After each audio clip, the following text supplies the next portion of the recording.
Hepinize merhabalar dostlar, hoş geldiniz. Yepyeni bir canlı yayınla daha karşınızdayız. Yine Dünya Kupası'ndan haberler, milli takımdan haberler var arkadaşlar. Hatta Real Madrid'den haberler var. Mourinho neler neler söylüyor arkadaşlar.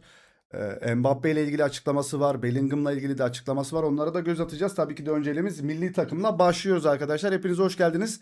Like atarak başlarsanız seviniriz. Yanımızda chatimizde olan bir arkadaşımız var. Onunla güzel bir dostluğumuz oluştu.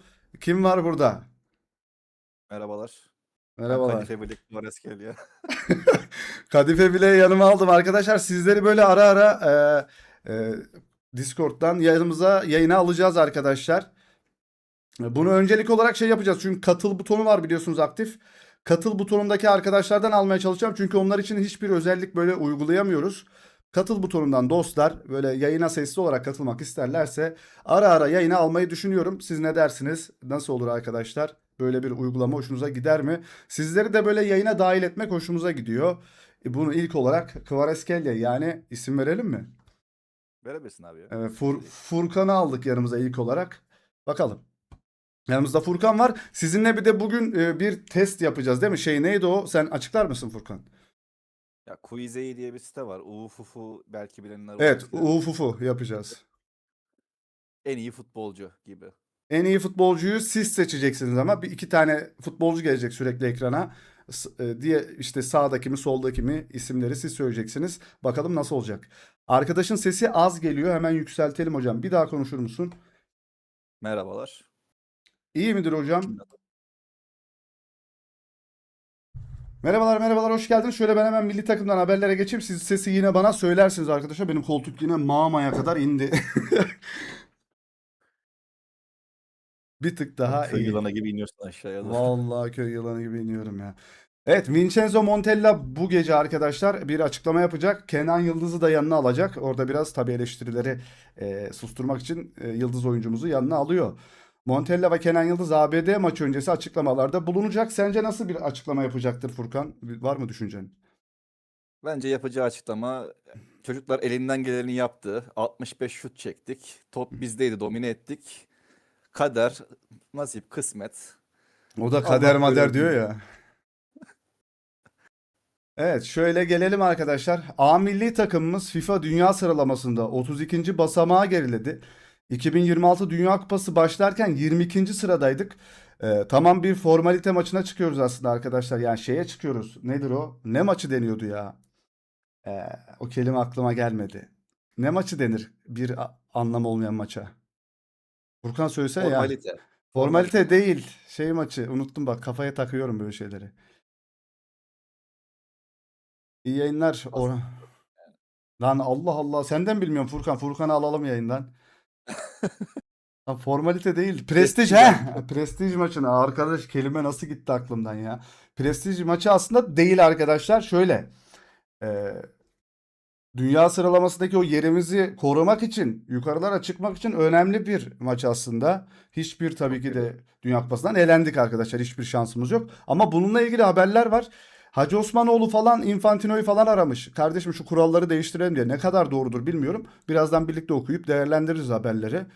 Ee, O haberleri de buldum. Sizler için oraya koyduk. Bakalım birlikte eleştiririz arkadaşlar orayı da. Güzel oynayalım. En azından güzel oynayalım yok. Bizim beraberlik ya da ee, beraberlik ya da gerçekten galibiyet çok zor. Beraberlik de zor aslında da almamız gerekiyor. Anladınız mı? Yani sevmesek de yani şu an herkes neredeyse nefret ediyor milli takımdan. Ama burada bir galibiyet ya da beraberlik, puan kaybı vesaire bir şey olmaması yani mağlubiyet olmaması lazım. Çok zor. Yani Paraguay'a, Avustralya'ya yenilmiş bir takım ABD'yi nasıl yenecek? Adamlar bir de yedek kadroyla da çıkmıyor. Bari Arda gol atsın. Valla kim atıyorsa atsın hocam da artık Arda Kenan olayı değil artık buradan sonrası şeye giriyor. Milli bir soruna giriyor arkadaşlar. Bakacağız. O kulaklık nereden çıktı? PUBG karakteri gibi her gün odada loot mutu. Ya hocam yanımda arkadaşımız var. Onu dinlemek için hediye fikirleri. Hoş geldin bu arada. Hepiniz hoş geldiniz dostlar. Şöyle bir like atalım başlayalım. Bak Brezilya maçına kadar buralardayız. Sonra gideceğiz. Son golümüzü 2002'de atmıştık. Biri atsın yeter ki. Bakacağız. Vincenzo Mondella ABD maçında Ozan Kabak, Salih Özcan. Evet bu yıl 8 dakika süre almış Salih Özcan. Dünya Kupası'nda forma süresi buluyor. İnanılmaz. Ozan Kabak, Salih Özcan ve Deniz Gül'ü ilk 11'de başlatması bekleniliyor. Niye bu bizi rezil eden kadronun hepsi aynı anda çıksın? Yani kim batırdıysa onlar kapatsın perdeyi abi bence. Zaten Baş abi Hı. duymadıysam bu Ozan Kabak'ın takımı da demişler ki neden oynatmıyorsunuz bizim çocuğu? Yani onlar tepki gösteriyor. Bizim tepki Evet. göstermemiz lazım ki. Ozan Kabak'ın takımı sanırım tek onda gördük. Ozan Kabak'ın kimde oynuyordu Ozan Kabak? Hoffenheim diye isim geliyor. O Hoffenheim. Hoffenheim'di galiba ya. Hoffenheim'de oynuyor. Takımı da bir tweet atıyor. Kardeşim oynatsanız da bizim çocuğu diye. Hani sizin çocuklar, hani bizim çocuklardı. Çocuğu oynatın diyor. Ve yine söylüyorum, her yayında söyledim. Adam Bundesliga'da 5-6 maçta maçın oyuncusu seçiliyor. Stoper olduğu halde arkadaşlar. Ve gol asist katkısı da var bu arada Ozan Kabak'ın. Ama Salih Özcan bu yıl 8 dakika süre almış. Komple ligde. Ee, O oynayacakmış. Denizgül'ü de ilk 11'e koyuyor yani. Denizgül'ün belki de en son oynayacağı maçtır ABD maçı. Denizgül'ün oynayacağı tek maç Avustralya maçıydı bence. Hatta belki bir tık Paraguay. Real'den haberler var hocam. Var. Hatta Bellingham, Mourinho ve Mbappe üçlüsünün bir konuşmaları var. Onları söyleyeceğiz. Hızlıca girelim. Sizlere bir interaktif bir şekilde arkadaşlar bir yayın yapacağız bugün. Sizler dünyanın en iyi futbolcusunu seçecekler değil mi? Evet abi. Evet, Yakup Çınar, Türkiye Futbol Federasyonu Başkanı İbrahim Hacı Osmanoğlu yeniden bahis soruşturması başlatıp gündemi değiştirebilir. Böylece herkes Dünya Kupası'ndaki başarısızlığı unutmuş olur diyor. Önceden söylemiş, böyle bir şey olursa arkadaşlar bu tamamen gündem değiştirme amacıyla yapılmış olacaktır diyor. Kendisi, biz demiyoruz, Yakup Çınar diyor. Onu atın hapise, biz bir şey demiyoruz. Yılın mafyası ödülü kime gider? Of. Biz bu arada Furkan'la, yani Kadife Bilek yanımda bu arada. Kadife Bilek chat'e yazsana ben buradayım diye. Yanımdaki arkadaş chat'imizde olan Kadife Bilek Kvareskelya. Onunla Dubador diye bir konsept oluşturduk arkadaşlar. Dubador'u seçeceğiz. Yılın Bu dubası. yılın dubasını seçeceğiz. Bu duba ilk olarak teknik direktörler olacak. Sonra futbolculardan da seçeriz onu. Şöyle geldik arkadaşlar. Nihat Kahveci, Fatih Terim'in Türkiye Futbol Federasyonu Başkanı olmasına verilen tepkiyi anlayamıyorum.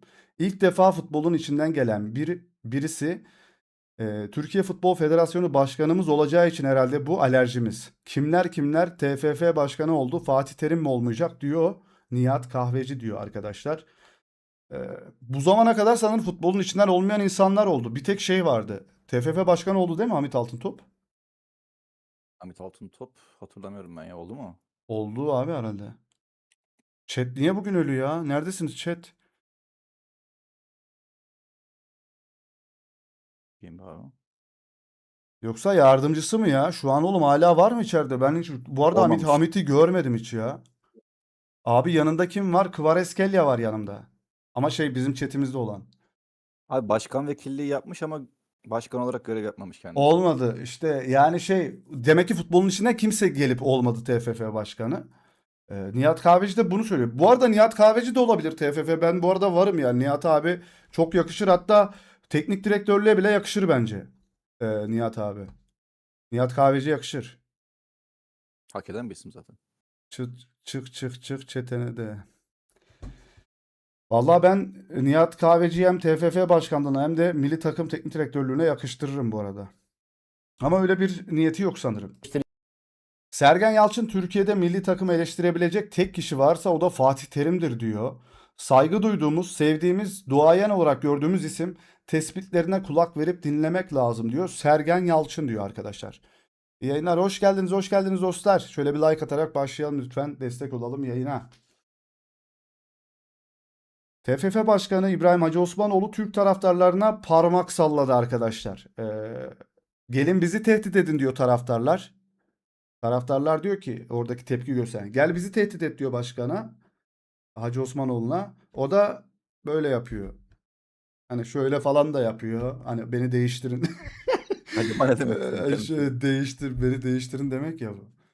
Ama şey parmak falan sallıyor arkadaşlar. Parmak da bayağı bir ne kadar uzun lan parmağı? Bayağı oğlum böyle işaret parmağı mı olur? İnanılmaz büyük bir parmak gerçekten. Allah'ım ya Rabbim ya. Hediye fikirleri seni de almak istiyoruz. Katılsana Discord'dan gel. Ben sizle sonra görüşeceğim el hareketi yaptı. Evet, o eli indir diyor Orhan. İçeridesin Orhan o zaman. TFF Paraguay maçının tekrar edilmesi için FIFA ile iletişime geçti. Arkadaşlar bu sayfalar da takip ettiğim sayfalar ha. Ancak FIFA bu talebi ikinci saat gerekçesiyle reddetti. İkinci saat derken e, ikinci bahar gibi düşünmeyin bunu. Hakemde 2 tane saat oluyormuş. Paraguaylı futbolcu maçın 45. dakikasında hakemin yere düşen saatini alıp bileğine taktı. Golü atan oyuncu vardı ya bize sol ayakla. O oyuncu hakemin düşen saatini alıp bileğine takıyor. Böyle de dızcı olmazsın bu arada. Niye saat çalıyorsunuz ki? FIFA kurallarına göre hakemin otoritesini zedeleyen durumlar maçın tekrarını gerektirebilir. Hacı Osmanoğlu ise %1 bile olsa sessizce çözelim. Hakkımızı arayalım. 48 takımlı turnuvada bu kural büyük haksızlık oluşturuyor dedi. FIFA Abi ise TFF'ye hakemin ikinci saati olduğu için bu durum zafiyet oluşturmuyor açıklamasını yaptı.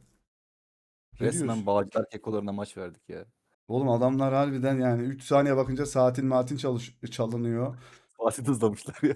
Abi yedek kulübesinde malzeme falan bıraktıysanız bak onları kontrol edin. Saydınız mı bir? Orada top mop çalınmıştır bak. Merih bu arada video için kamera falan getirdiyse onlar falan da dızlanmıştır orada.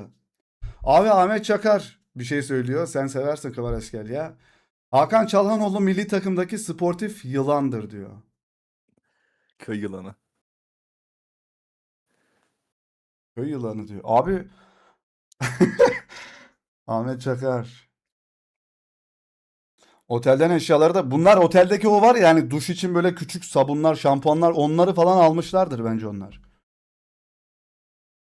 Amerika 6 Türkiye 0 diyor. Dici mi müşte ne diyor oğlum? Çakar çakmış yine. Milli takımın zabıtası Hakan mı? Vallahi bilmiyorum. Sportif yılan ne abi? Allah Allah Ahmet Çakar bizim yayınları mı izliyor acaba? Sportif yılan. Çocuklarımızı Arizona çöllerinde yakanlar. Özür diliyorum patladım ya. Harbiden yaktılar çocukları. Ya bahtsız bedevi gibi gezdi adamlar. Çocuklarımızı Arizona çöllerinde yakanlardan Cumhurbaşkanımız hesap sormalı diyor Mustafa Selçuk Bey. Bosna 3 Bu oldu. haberler doğru mu abi? Bizimkilerin başka bir yer seçme şansı varmış. Bizimkiler seçmemişler. Evet bunu sabahki videoda da öğleden sonra hatta yetiştiremedik videoyu ama güzel izlendi son videomuz. 1000 like istedik. 22 bin falan izlendi video. 1000 like gelmedi. Üzücü. Hilal neredesin sen Hilal? Evet arkadaşlar ya seçim hakkımız varmış. Başka bir sahayı seçme, başka bir kamp yerini seçme şansımız, imkanımız varmış. Böyle bir seçeneğimiz varmış. Seçmemişler. Ekstra bir maliyet de yokmuş aslında. Maliyet olsa bile arkadaşlar 470 tane milli futbolcu yakını götürüldü Amerika'ya. Yani 470 tane kişinin masrafını size hayal edin. 470 tane insanın gelip orada tatil yapması mı, milli takımın daha iyi bir yerde kamp yapması mı burada önemli. Ama garip. Bizimkiler tutar Amerika'ya 5 atar şimdi. Ben de öyle diyor. Oscar çöllerde. Seninleyiz Bosna. Bosna bari gitsin. Onlar bizi destekliyordu. Biz de onları destekleyelim. Ama Ronaldo bir şey diyeyim mi? Çok fena söylentiler var arkadaşlar. Çok inanılmaz söylemler var. Böyle nasıl diyeyim Simpsonların olduğu şey var ya. Portekiz veya Fas şampiyon olacak diyorlar bu arada. Hani böyle bir şey logoya yaklaşıp bir şeyler falan çözüyorlar ya falan o falan yapıp böyle işte araştırmalar falan giriyor işin içine. Fas ve Portekiz gözüküyor arkadaşlar. Bilmiyorum. Eğer doğru olursa da burada söylemiş oluruz. Tarih kaç bugün? 24'ü ayın. 24 hangi aydayız lan? Biz hangi ayda olduğumuzun bile farkında değilim bu arada. O kadar. Haziran'dayız abi. 24 Haziran'dayız. Portekiz diyor komple teorisyenleri izledim. Evet. Meksika Portekiz finalini de gördüm ama Fas'ta diyor. Bir tane kızı izlediydim. Şöyle gelelim. Mehmet Aslan. Bu adam da son 2-3 gündür gündemde. Mehmet Aslan bir sürü açıklama yapıyor ya. Gazeteci sanırım kendisi. A milli takımdaki golcü sıkıntısı Ryan. Nasıl okunuyor lan bu? Ryan Brewster. Hile çözülecek. Annesi Kıbrıslı olan oyuncunun Türk pasaportu alma hakkı bulunuyor. Nerede oynuyordu lan bu? Brentford'da mı oynuyordu? Bir yerde oynuyordu bu arkadaş. Pardon Sheffield United'da oynuyordu sanırım. Abi Teşekkürler bizim doğru Ankara düzgün Messi. var mı sence ya? Abi Deniz Gül'ü geçtim. Ya sen söyledin herhalde bana değil mi Furkan? Enes var Abi yani. Enes Yakup var. sakatlığından çıkmış bu arada. Niye çağrılmadı? Onun sen bir açıklamasını da yapmıştın bana. Ya Neden söylentiler alınmıyor? var. Takımdaki birisiyle arasının bozuk olduğundan dolayı alınmadığına dair. İsim vermek ister misin oğlum? Yani isim vermeye gerek yok. Bence herkes anlamıştır kimin arasının bozuk Bilen var olduğunu. mı Enes Ünal'ın kiminle arasının bozuk olduğunu milli takımda? Gam büyücüleri yanlışlıkla bizim çocuklara büyü yapmış olabilir mi? Ya hocam büyü yapacak o zaman Dünya Kupası'na aldırma büyüsü yapsın yani bilmiyorum ya çok saçma geliyor bana o. Dünya Kupası'na aldırma büyüsü yapsın o Ganalılar. Kaptan diye okudum diyor Hilal Hanım. Başka var mı şeyi tahmini olan? Hakan ya da Merih'tir diyor. Derby County'de oynuyor İngiliz takımı. Hayır ya Sheffield'da oynamıyor mu bu adam? Abi bu Sheffield United'ın forması değil mi zaten? Yani bence Türkiye'de aslında güzel santraforlar var. Zenci aramaya gerek var mı emin olamadım. Büyü falan hikaye diyor. Halil Dervişoğlu mu? O ne için Halil Dervişoğlu? Forvet için mi yoksa arası bozuk olduğu için mi? Halil Dervişoğlu ne için? Yani forvet mi? Sedat Peker milli takım için video yayınlamış. Kral gördün mü? Görmedim de şu an merak ediyorum. O Ee, çok değişik bir şey yapmıştır bir muhtemelen. şey diyeyim mi? Buradan sonra şeye geçmemiz yok mu arkadaşlar? Kick'te izleriz onu bak. YouTube'da izlemek sakıncalı olabilir biraz.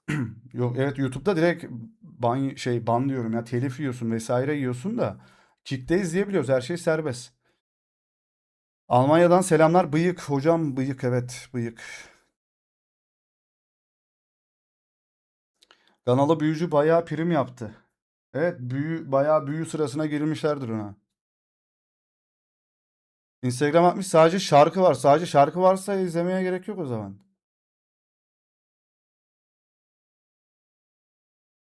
Romulo'yu evet Romulo'yu söyleyenler var bizim için. Forvet için. Romulo hangi ülkeli arkadaşlar? Ya da resmi olarak maça çıktı mı o oynadığı ülkede?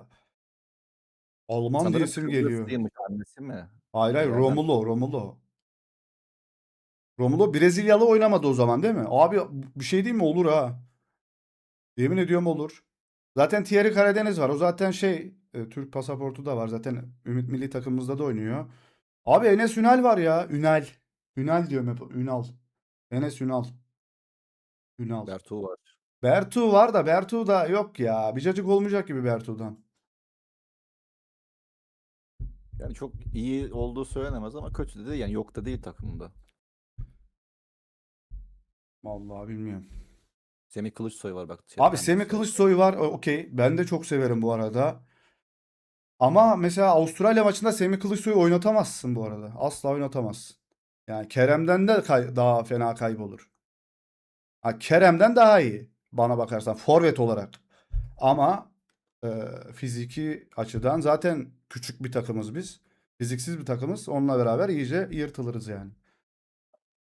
Bu arkadaş kim bilmiyorum ama ya koskoca 85 milyon muyuz abi biz nüfus? Yani bir tane forvet yok mu? Abi halı sahada herkes forvete geçer. Mahallede oynarken herkes forvete geçer. Bir tane forvet çıkaramaz mıyız ya? Çok ilginç. Ya bir sürü var arkadaşlar. Biz bu turnuvaya bak sana bir şey mi? Yani hiç sevmem. Yani futbolcu olduğunu da düşünmüyorum aslında. Serdar Dursun'u bile getirebilirdik ya forvet. Portekiz maçında hatırlıyor musunuz? Oyuna girer girmez böyle rakibin omzuna en azından rakibi rahatsız ediyor yani anladın mı abi adam? Hani rakibin omzuna vuruyor. Rakip ne oluyor diyor yani. O görüntü geliyor aklıma. Kenan Karaman mesela bak Schalke'yi Bundesliga'ya yükseltti abi adam. Lan geçtim Umut Nayır ya. Sırtı dönük oynar bak Umut Nayır. Abi bu yaşta Burak Yılmaz'ı getir o bile oynar yani. Vallahi Burak Yılmaz ya orada dursa bile yeter. Yani oyunu çözer en azından. Deniz Ündav diyorsunuz da hocam. Yani alakasız. Serdar Dursun çıktığı her milli maçta gol attı. Deniz'de fazla iş yok. Mesela Lautaro Martinez'in hiç Dünya Kupası golü yokmuş bu arada. Biliyor muydunuz? Kemal Rüzgar kim ya? Bilmiyorum onu. Emre Bey vallahi bilmiyorum. Can Uzun'dan iyisi yok. Sımsıkı elimizde. Aynen öyle. Can Uzun da tam santrfor. 9,5. Sahte 9. Serdar Dursun kim? Emre Mor gelse daha abi Emre Mor da işte fiziksiz bir adam. Zaten ki futbolla alakası yok onun da. Neyse. Milli takım kafilesi ABD'de Türk taraftarların tepkisiyle karşılaşıyor. Gel bizi de tehdit et diyor. Başkana söylüyorlar. Adam mısın Hakan diyorlar. Adam mısın Burak? Sen adam mısın? Ha? Burak Yılmaz'ın bu arada halk otobüsündeki dayıyı dövmesi aklıma geldi. Abi neden yani? Hani gidip o adamı döversin. 3-5 ya şu kelimeyi okuyamıyorum. Okusana kanka. 3-5 liyakatsiz. Aa okudum. Liyakatsize kurban etmeyeceğiz sizi diyor. Yazıklar olsun diyorlar. Montella go home. Yani evine git İngilizceyi geliştirdik bu arada. 3-5 müteahhitten daha çoktur Türkiye diyor. 3-5 tane inşaatçıdan daha iyi çoktur Türkiye diyorlar. Utanın diye bağırıyorlar arkadaşlar. Mert Müldür'ü alkışlıyorlardı sanırım. Orkun Kökçü'yü alkışlıyorlardı. Öyle. Altay'ı alkışlamışlardı. Umut Nayir'e ne oldu? Ölçmedim. Nihat Kahveci'yi koyalım. Forvet'e. Bana bir şey diyeyim mi? Yani bir 10 dakika falan, 7,5 dakika falan oynar bu arada. Ne diyorsun? Nihat abi oynar mı Furkan? Nihat oynar ya. 7,5 dakika falan oynamaz mı? Nihat bir son dakika golle çözer işi. Ulan en azından bağırır çevresinde. La bir koşun moşun der yani. Orada bir gaza gelir millet. Ben zaten onu yorumlarda görmüştüm. Bülent Korkmaz Galatasaray'ın efsane isimlerinden şey diyordu. Yani bu soyunma odasına gittiğiniz zaman bir kişi bile çıkıp abi siz ne yapıyorsunuz? Burası Dünya Kupası kendinize gelin demedi mi? Bence dememiş. Dememiştir. Ya Hako abi ya. Hako abi bir şey yenmemiz lazım ya Hako abi. Yoksa bak maçı domine etmemiz lazım. Yok Domino's Pizza. Hako abi demiştir Mary. Yılmaz hocam hoş geldin. Nereden aklına geldi otobüsçü dayıyı ayıp etti ama Burak. Evet. Sergen Nihat bizi gruptan çıkarırdı. Abi Sergen Yalçın şöyle diyor. Hiçbir başarısı olmayan bir teknik adam neden milli takımın başında diyor. Kendisinin başarısı var. Evet doğrulan var. Sergen'in var. Beşiktaş'ta şampiyonluk var. Montella'nın da bir tane var aslında da Nerede lig değil. var? İtalya'da bir tane kupası var ama şey lig kupası değil. Halı saha turnuvası mı? Yok Ziraat Kupası gibi ne deniyordu ona? İşte oranın Ziraat Kupası İtalya abi. kupası gibi mi? İtalya İtalya kupasıydı. Kupası. Villaları Onunla maç. indirmişler ne yapsınlar? Villa yok ya. Villalar zaten yokmuş. Ben şey diyorum arkadaşlar şimdi Türkiye'nin uluslararası başarıları olan bir milli takım teknik direktörüne ihtiyacı var. Yani bence çok imkansız geliyor bana. Guardiola bomboş ve milli takım çalıştırmak istiyorum açıklaması var. Manchester City'den ayrıldıktan sonra çok zor. Bunu dediğim zaman da şey diyorlar. Ya işte Türk hoca lazım işte devre arası en azından konuşma çektiğimiz zaman e, direkt birinci ağızdan duyarlar diyor. Ee, Abi Guardiola'nın konuşma çekmesine gerek yok bence. Milli takıma yaptıracağı bir idmanla. Adam rakip takım oyuncusu kötü oynadığı zaman gidip onu bile eleştiriyor. Yani onun yanına gidiyor. Bak kardeşim böyle böyle oynaman lazım diyen bir manyaktan bahsediyoruz. Yani futbol manyağından bahsediyoruz. Bence o idmana gelirken Merih ne kamera getirebilir, ne oyuncular böyle lay lay lom yapabilir, ne balkonda sigara içebilirler. Guardiola'nın isminin yani sakalının tanesi yeter orada o hazır ola geçmeleri için bence. Nuri Şahin de olabilir, Arda Turan da olabilir. Ama Arda benim Turan'ı da çok karşı olanlar var mesela Arda Turan'a. bence Fatih Tekke çok yakışır. Fatih Milli takım. Tekke yakışır ama bence sanki o kalibrede değil henüz. Ee, Biraz sanki başarı istiyor yine bence. Kuntz'un başarısı var mıydı bu arada? Yoktu herhalde. Arbeloa boşta. Hocam farkı yok ki. O da aynı Duba işte. İkisi de Duba. Guardiola gelmesin Yahudi o. Abi adam ne bileyim yani Filistin'e falan da çok destek verdi aslında. Değil mi? Benim bildiğim o. Müslüman oyunculara namaz kılması için, namaz diyorum, oruç açması için ara vermesinde yardım falan etmişti. Evet mesela onda da yanlış biliyorsunuz bence. Hatta oyuncuların oruç açması için millet tepki gösterirken o desteklemişti. Hem de İngiltere de destekledi bunu yalnız. İngiltere de Filistin'i falan destekledi. Arkadaşlar Guardiola. Bence yanlışınız var o konuda. Haklısın Salih Fatih Tekke hakkında diyor herhalde. Arda Fatih bunlara daha vakit var diyor. Arda Turan, Fatih Tekke. O zaman Nuri Şahin'e de daha fazla vakit var. Çünkü Nuri Şahin bu arada Borussia Dortmund'da da antrenörlük yaptı ama çok kısa sürdü. Yahudiler iki grup. Eğer şu an dolu olmasa Okan Buruk da güzel bir tercih olabilirdi ama. Okan Buruk. Ya Okan Buruk işte egoist adamlara şey veriyor bence. Nasıl diyeyim? Okan Buruk şöyle yönetiyor egoist oyuncuları. Onlara daha fazla ego alanı bırakıyor.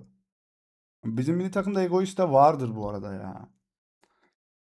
Bilemiyorum ya. Bence Okan Buruk'ta olmaz ki diğer takım ya bu milli takımı şey gibi göremiyoruz arkadaşlar. Diğer takım taraftarları bence desteklemez Okan Buruk'u. İşte Fenerbahçe, Beşiktaş, Trabzon bunlar desteklemez bence. Okan'da bir bölünmüşlük olur yani. Pep bize Euro 2028'i kazandırır diyor Mücahit. Evet. Ama nasıl getireceksin, nasıl olacak bilmiyorum. Abi bence villaları ona verelim. Ha, benim dediğim şey işte villaların hepsini o adama verin.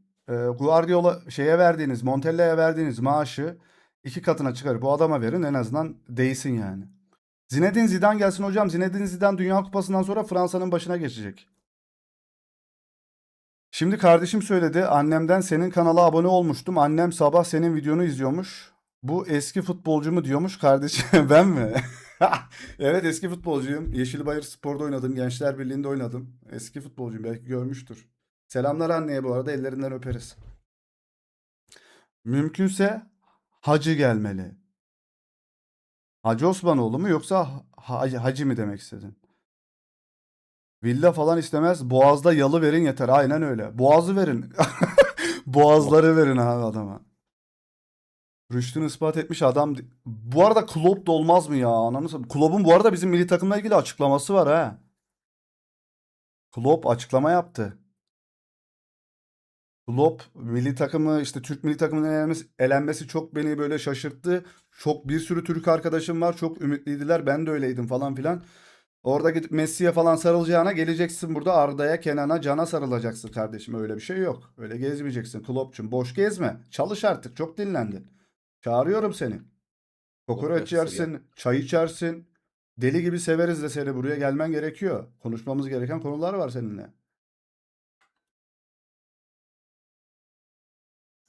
Klopp da milli takım istemiyor muydu? Ondan tam emin değilim ya. Samsunlu reisi getirin. O kim ya? Sabaha kadar buradayız diye. O Sivaslıydı lan. Yılmaz Vural gelsin. Hocam Yılmaz Vural kanım dondu. Bence Türk olmalı diyor. Yani ne diyeyim bilmiyorum. Yani şöyle diyeyim size o zaman. Arda Turan mı Guardiola mı? Ben Guardiola'yı seçerim bu arada. Öyle. Öyleli yani. Los Angeles'ta çalışmalarını sürdüren A milli takıma destek Türkiye sizinle gurur duyuyor. 8-10 tane taraftar soktular içeri arkadaşlar. Hepsi milli takımı destekledi. Tepki gösteren kimse yoktu. Ve milli oyuncularımız falan böyle kahkahalar atıyorlardı. Bugün Hakan Çalhanoğlu tıraş olmuş. İlk defa bir insanın tıraş olmasına tilt oldum. Saatler olsun. Pozları bir gör yani çıldıracağım ya. Oğlum sadece biz takıyoruz lan bence. Abi bizim takmamız normal değilmiş. Son tıraş. Last Dance herkes son dans şeyine gidiyor dünya falan. Adam son tıraşa gidiyorlar ya harbiden. Önümüzdeki saçlara bakacağız. Of. Önümüzde dökülen beyaz saçlarımıza. Barış Alper'in saçları gitmemiş duruyordu. İdmanı izledik. Şınav çektiler hatta. Ee, Barış Alper'in, Kenan Yıldız'ın, Arda Güler'in olduğu takım kazandı idmanı. Diğer takım şınav çekti. Gece 2'de bunu izliyordum en son. Eren Yazık örgüleri pek gösteremedi. Yani yedek kulübesi için yaptı. Thomas Reis. O kim lan? Sezon sonu şamp İsmail Kartal'ı verelim. Of herkese boğazlı kazak hediye. Tıraş yapma laptop Recai. Kerem gerizekalı demiş. Kime ya?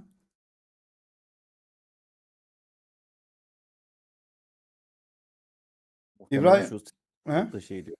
Ne diyor? Seyircilere bağlı diye onu diyordur herhalde. Ha seyircilere mi demiş? Barış'a mı? Yazıklar olsun. İbra- İbrahim Hacı Osmanoğlu FIFA Başkanı Infantino'yu arayarak ikili averaj kuralına tepki gösterdi. Elenince erkekler. 48 takımla daha çok maçın oynandığı bir turnuva düzenliyorsunuz ama uyguladığınız kural çok büyük bir haksızlığa meydan veriyor. Böyle bir uygulama mı olur? Futbolun doğasına, turnuvanın varlığına ters bir karar. İki maç oynansa ikili averaj kuralını anlarız ama 3 maç var ve bu sistemle daha maça çıkmadan zaten elenmiş oluyorum. Turnuvada devam etme heyecanım elimden alınıyor. ABD'yi yenersem 3 puan alacağım. Ama turnuvayı 2 puanla bitirecek takımlara rağmen ben eleneceğim. Bu ne diyor? Doğru mu bu haber? Abi haber doğruysa sormak istediğim şey şu. Eğer biz averajla tur geçseydik aynı açıklamayı yapacak mıydı? Yo, köy yılanı gibi sevinecektik orada. Ya soracağım soru bu. Çağlar, Samet, Salih, Merih, Yunus bunları ne? Hocam Yunus'tan önce kim? Bak Yunus çok kötüydü bu arada. Paraguay maçında sildim yani Yunus'u. Biz Venezuela ile mi hazırlık maçı yaptık? İnanılmaz da gol attı orada. Hacı Alex golü attı yani adam ama maçta yok. Abi Kaan Ayhan'a atlıyorsun. Bak Kaan Ayhan. Merih Demiral. Yazmışsın zaten. Salih Özcan. Sonra kim vardı ya oynamayan? İrfan Can Kahveci. Ne yapıyor abi bu adamlar? Altay Bayındır bak. La oğlum 3 yılda 3 ay mı oynamış? Ben mi yanlış hatırlıyorum? Son Belki 3 Yunus yılda var. 3 yılda 3 ay oynamış Altay. Mesela bak işte Beşiktaş'taki o stoperin gelmesi lazımdı. Ozan Tufan çok iyiydi diyorlar bu sezon. Bizim Süper Lig'i takip etmiyorum. Çok iyi miydi bilmiyorum. Yayın donmuyor değil mi ya? Benim ekranda mı dondu? Bende de bir dondu şu an. Ee, Ozan Geldi. Ozan Tufan'a da iyi diyorlar. Bilmiyorum.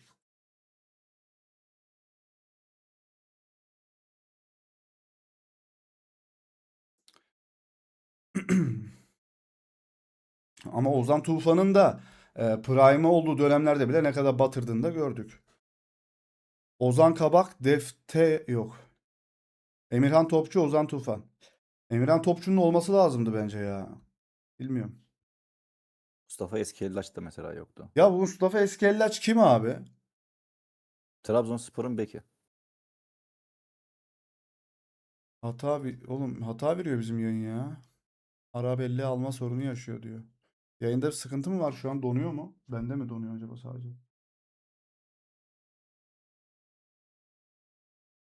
Şu an bende normal yayın. Normal tamam. Alo uyumayalım chat burada mıyız ya? Bir şeyler konuşmaya geldik. Trabzon'da oynuyor. Kim ya? Ozan evet. Eski Ellaç mı? Defansif hem sağda hem solda oynayabilen bir bek ama genelde Kim sol bekte kanka bu? oynuyor. Trabzon'da mı oynuyor? Evet. Ben izlemedim onu işte bilmiyorum. Ya en azından formayı her maçta giydi sayılır adam. Haberleri bir tık hızlı geçelim. Evet geçelim hocam geleceğim. Allah Allah bende şu sorun var. Dondu sonra düzeldi. Allah Allah. Yere Meradun. Gaziantep'teydi. TS aldı okey. Tamam tamam. Türk milli takımı bundan sonra milli oyuncuların ailelerini bu tür turnuvalara getirmeme kararı aldı. Sonunda. Abi ne işi var ya bu kreş çocuğu değil ki bunlar ya. Evet Pulisic en korktuğum oyuncu. Rakipte Balogun'la beraber. Dest'ten de bir tık korkuyorum sağ bekleri. Eski Barcelonalı oyuncu. Pulisic Türkiye maçında sahadayım diyor arkadaşlar. Pulisic bir önceki Avustralya maçında sanırım yedekti. Sonradan girdi herhalde oyuna. Tam hatırladığım kadarıyla öyleydi. Yani biraz dinlenmiş olarak da geliyor. Goy goy yok hızlı hızlı. Goy goy yapmıyoruz ya. Goy goy yapmadık hiç. Erinç Bilican. Bu kim ya? Can Uzun'un tavanı, çıtası Arda Güler'den daha yukarıda bence ama şu an değil diyor. Arda Güler'den daha yüksek sükse yapacak bir oyuncu mudur Can Uzun? Sergen Yalçın Arda Turan'a bir şey söylüyor arkadaşlar. Bir ne diyeyim tavsiye veriyor. Arda Turan'a tavsiyem Türkiye'den uzak dur. Başımıza gelenleri gördün diyor. Sen buradasın Sergen hocam. Yoksa kendisi mi gelmek istiyor milli takıma Sergen Hoca? McKennie'yi unuttum ya. GTA 6 4K'dan çıktı ön sipariş verecek. İnanılmaz bir bilgi geldi oradan. Tavanı patlatırım demiş. Alvarez Atletico Madrid'in satmayacağız kararına rağmen Barcelona'da ev buldu. As gazetesinin haberi ev buldu ne demek ya? 3+1 işte yüksek zemin falan mı? Kiralık mı buldun abi? Kiralık Ev daire, buldun. Hı? Anlamadım. kiralık daire bulduk galiba. Vallahi ev buldu diyor bilmiyorum. Yani adam şehri satın alacak. Muhabir Cristiano Ronaldo'nun hat-trick yapma ihtimaline karşı mı onu oyundan almadınız? Roberto Martinez, Ronaldo varsa Ronaldo oynar. Abi aynı soruyu niye Messi için sormuyorsunuz değil mi? Messi hala çok diri ama Ronaldo'muz da geri döndü baba. I'm back dedi kral. I'm back, I'm back. Döndüm diyor. Bosna Hersek'teki sevgili çocuklar, sizin için bir mesajım var. Hiçbir şey imkansız değil, hiçbir şey diyor. O zaman gruptan çıkabilir miyiz? Ama biz Bosna Hersek değiliz. Alejandro Grimaldo, Atletico Madrid'de arkadaşlar Matteo Moretto haberi yapan, bonuslar dahil 23 milyon euro bonservis bedeli. Ne dersin Grimaldo? Atletico. Grimaldo yani. Jude Bellingham, Real Madrid'in yeni transferleri çok iyi transferler. Bu transferlerden çok memnunum. Evet, zabıta yine teftişe devam ediyor. Transferleri onaylamış, tasdiklemiş. Saçın önünü ben kemirdim uyurken bu. Gerçekten bu saçın ön bölgesini kemiriyorum her gece. Hanım dondu. Sakatlıktan dönen Neymar'ın bu gece oynanacak Brezilya-İskoçya maçında süre alması bekleniyor arkadaşlar. Son dans. Evet, Neymar'ı izlemek yine herkese heyecanlandırıyordur. Sakatlanmazsa izleyeceğiz bir şeyler. Son dakika. Real Madrid ve Jose Mourinho Kamavinga'nın ayrılmasını istiyor. Onun ekibi bunun imkansız olduğunu söylüyor. İşte Kamavinga gibi olacaksın ya, böyle yüzsüz olacaksın ya. Kardeşim bir saniye, kim kimden ayrılıyor diyor adam. Paramı verin, ben burada Alaba gibi, Militao gibi oturacağım diyor adam. Kimse beni kesemeyecek demiş. Bu gece bir de İskoçyalıyız. Hayda, ne oldu ya? Ne yaptı hocam Brezilya? Hocam şu like'ı da bir uçuralım ya. Bizim chat bize like'lar destek olmuyor artık ya. Üzüyorlar bizi. İskoçya yenerse dünya sallanır diyor. Aa, Last Dance geldi lan. Last Dance kim? On dans geldi. Vallahi son dans falan dedik. Son dans geldi. Teşekkürler hocam. Kesene bereket. Eyvallah. Sağ olasın. Keşke bir de mesaj yazsaydın, okurduk ya. Ancelotti def olsun. Ha. Ancelotti'den de adam oradan kurulmuşsunuz. Pardon. Teşekkürler. Meredon. Sabahki idmanda Kerem Yunus'a gerizekalı demiş. Oyunu kaybettirdiği için. Ayda. Neymar geldi abi. Neymar mı geldi? Neymar'cığım hoş geldin. Murat Bey teşekkürler. Kesenize bereket efendim. Son tıraş da gelsin. Yoksa Mücahit'ten bir inanılmaz bir destek. Teşekkürler Murat abi. Eyvallah. Last Dance teşekkürler. Şöyle devam edelim arkadaşlar. Evet demiş. Neyi demiş ya? Ne dediydim ben? Ha evet, gerizekalı demiş. Kerem zıvanadan çıktı iyice. Şakasına demiştir belki de ama aralarının çok iyi olduğunu da düşünmüyorum ya. Birbirlerini takipten falan çıkmışlardı çünkü. Ki Kerem o dönem herkesi takipten çıkarmıştı. Salih sence bizi Amerika yener mi sabaha karşı? Hocam sabaha karşı detayını sabaha mı bırakırsın? Ya biz yeneriz ya bence. Ne diyorsun? Ya biz böyle gidiyoruz köy takımlarına, yeniliyoruz abi. Gerçekten seviyemizde olmayacak. Arda Güler'in şeyi kadar değil mi? Bonservisi kadar adamların şeyi ya. Daha De, az hatta. yani inanılmaz. Hatta yetişmiyor bile ama adamlar yeniyor bizi. Gidiyoruz mesela, dünya şampiyonu olmuş Fransa'yı o dönem ya. Hasan Ali Kaldırım Mbappé'yi tokatlıyordu yani. Öyle bir şey oluyor. Yok ya, bayağı sinirliydi. Bu arada Kerem Aktürkoğlu ilk Amerika'daki idmanda da böyle bağırmıştı bir şeylere. Hatırlıyor musun? Böyle bağırıyordu herkese. Sanırım biraz papatya çayına ihtiyacı var onun ya. Papatya tarlasına ihtiyacı var. Last Dance. Abi selamünaleyküm. Ben hep buradaydım. Sadece yazmıyordum. Abi yaz, konuşalım ya. Vallahi sohbet etmeye geliyoruz biz sizlerle buraya. Last Dance teşekkürler. Tekrardan destek olmuşsun. Kesene bereket. Destek olan dostlara teşekkür ediyoruz. Sağ olsun, var olsunlar. Hasan Ali Mbappe'yi kaldırım. İyi yayınlar dayı. Doğuşum hoş geldin. ABD ne zamandan beri büyük takım oldu? Bu arada bir şey diyeceğim arkadaşlar. Ya bizim grubumuzda Brezilya yok, İngiltere yok, Portekiz yok, İspanya yok, Fransa yok. Bizim gruba zor diyemezsiniz bu arada. Sen bana sabahın köründe kalk, sen bana şanslı diyemezsin. Ben her sabah 6'da kalkıyorum. Şanslı. Ya arkadaş ekran süremi azaltmam lazım. Değil mi Furkan? Evet abi. Bu grubun bu arada Brezilya'sı bizdik abi. Abi bak gerçekten. Şöyle bir şey diyorlardı ya. Arkadaşlar 3 ay geriye gidelim. 2 ay geriye gidelim. Ve işte bu sonucu gösterelim. İnanır mıydınız hani böyle bir sonuca? 3-4 ay geriye gidip size bu sonucu gösterseydik yani son maça artık elenmiş bir şekilde, Dünya Kupası'na elenmiş bir şekilde çıkıyoruz. Telefonu getirdim sana gösterdim. Bana cevabın ne olurdu? Birisi böyle olacak deseydi muhtemelen döverdik çocuğu. Ne diyorsun, dalga mı geçiyorsun Ha sen diye. gerçekten herkesin de cevabını bekliyor. Mesela döverdik diyor Furkan. Furkan bu arada yeni gelenlere yine söyleyelim. Chatimizdeki Kvareskelya vardı ya bizim chatteki sizin gibi. İnsanları böyle yine yayınlara dahil edeceğiz arkadaşlar sizleri de. Öyle Discord falan kullanan varsa çağırabiliriz. Salih sabah namazında e, kılıyorsun. Vallahi kılmıyorum hocam ya. Benim Kvareskelya evet. Kadife Bilek Kvareskelya. Gecemiz gündüzümüze karıştığı için troll zannederdim. Kadife Bilek Furkan. Evet, bunu katıla özel yapacağız arkadaşlar. Çünkü katıl alanlar var aramızda. Bu arkadaşları böyle sesli sohbete, yayınlara dahil etmeyi düşünüyorum. Çünkü katıla özel bir şey olsun istiyorum aslında. Adamlar çünkü ceplerinden bir pay ayırıp orada katıl satın alıyorlar bize destek olmak için. Buna da böyle özellik yapmak gerekiyor. Hiçbir şey yapamadık bu zamana kadar. Böyle bir şey düşündüm. Umarım güzel olur. Teşekkür ederim Histeria. Sağ olasın. İyiyim, sen ne yapıyorsun? Doğuşum, Doğuşum. Doğuş seni de bekliyoruz. Gel sen de Doğuş da gelsin sesli sohbete. Evet, Kukureya'dan bir açıklama var. Yani bu kadar da inanılmaz yalamış ki insanları bilmiyorum yani. Çok garip bir açıklama.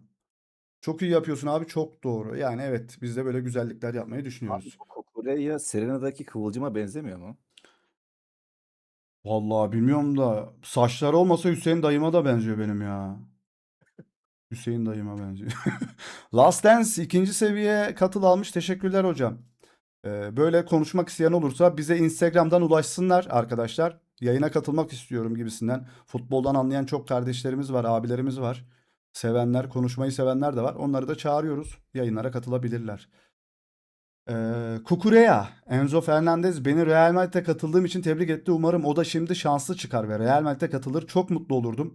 Her ikimizin de aynı yazda Real Madrid'e katılması fırsatı muhteşem olurdu diyor. Onu da davet ediyor Real Madrid'e. Benim dediğim açıklama bu değildi ama. Kukureya'nın açıklaması birazdan geliyor. Son dakika Jose Mourinho. Evet, Arda Güler'e kötü bir haber arkadaşlar. Doğruysa haber. Yine Real Madrid sayfaları dostlar. Jude Bellingham Mourinho diyor. Jude Bellingham 4-2-3-1 dizilişinde 10 numara rolünde anahtar olarak görüyor. Zaman zaman da 8 box to box olarak oynatacak arkadaşlar. 10 numara yani 4-2-3-1'de Arda Güler sağda ya da solda oynayacak bu şeyde. Yoksa 2'de mi oynayacak lan? İkili 4-2'de mi oynayacak o? 4'ten sonraki 2'de mi oynayacak? Libero'da mı oynayacak acaba Arda? Bellingham'ı ona koydular. Bellingham'ın Dünya Kupası performansı da iyi gidiyor bu arada. Maç yayını olacak mı? Maç yayını olacak hocam. Şöyle olacak. Ee, Türkiye maçı yayını olacak yani. Türkiye ABD maçına ben yayın açacağım. Yani 24 yılda bir kez Dünya Kupası geliyor. Maçının da hatırası kalsın diyeceğim de iki tane maçın hatırası çok kötü. Var var. O maçta canlı yayın var hocam. Ben açacağım yani. İzlemeyecek olan bir sürü insan olduğunu biliyorum ama ben izleyeceğim. Sizleri de davet ediyorum. Son bir tane maçımız kaldı yani. Bundan sonra belki hiç gidemeyeceğiz. Tabii öyle bir şey olmasın. Bu jenerasyona yazık olur çünkü ama bekliyoruz. Yine Türkiye ile ilgili, milli takımımızla ilgili haberler var. Onlara da bakacağız. Ve sonra da hepiniz dünyanın en iyi futbolcusunu seçeceksiniz. Bir quiz yapacağız sizlerle. Siz seçeceksiniz. Tekin Deniz Bey söylüyor ki Salih sen Arda ve Kenan gibi yıldızlarımıza en samimi desteği veren gördüğüm en doğal güzel birisin diyor. Teşekkür ederim hocam ya Tekin Bey. Eyvallah sağ olun. Ya ben yine 21 yaşındaki 20 yaşındaki çocukları koruma altına alayım böyle çemberimin altına alayım kendi çapımda diye. Son 2-3 videonun yorumlarında bir sürü hakaret yedim. Hala nasıl savunabilirsin? Hala nasıl böyle savunabilirsin? Herkes çocukları yerden yere vururken "Abi bir saniye ya tamam ben de çok kırıldım ben de çok üzüldüm. Eleştirdim de bak Arda'yı falan da. Ama ne hakaret ettim ne yerden yere vurdum. Sadece sorumluluk almadın kaçtın Arda dedim mesela. Hakan da kaçtı. Hakan zaten Hakan kaçtı. Kenan zaten sakatlı, bir şey diyemeyiz. Can Uzun zaten şanssız, garibim. Montella diye bir adam var başında. Oynatmıyor adamı. Senin sayende Arda'yla tanıştım. Abi o nasıl oluyor ya? Arda sayesinde benimle tanışman lazımdı. Arda performansla yine yedek bu sene diyor. Bakacağız yani, Arda her zaman ters köşe yapıyor ama ters köşe yapması bizi yedek kalmaması değil de milli takıma başarıya götürmesini isterdim ben de. Yani bizi böyle ters köşe etsin isterdim. Ama Hakan'ın hayaleti olduğu bir yerde tecrübe olarak yıllardır Avrupa'da oynayan bir adam, yani anladınız mı?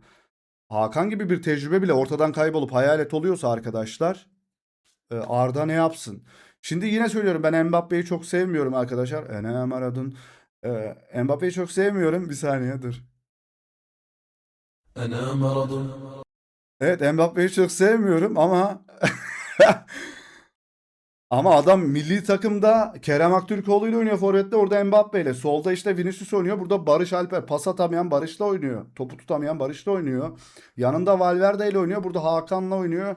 İsmail'le oynuyor. Adamın kalesinde Courtois var, kendi kalesinde Uğurcan var. Yani maça 1-0 daha soyunma odasında beklerken golle çıkıyoruz, yani anladın mı? Öyle.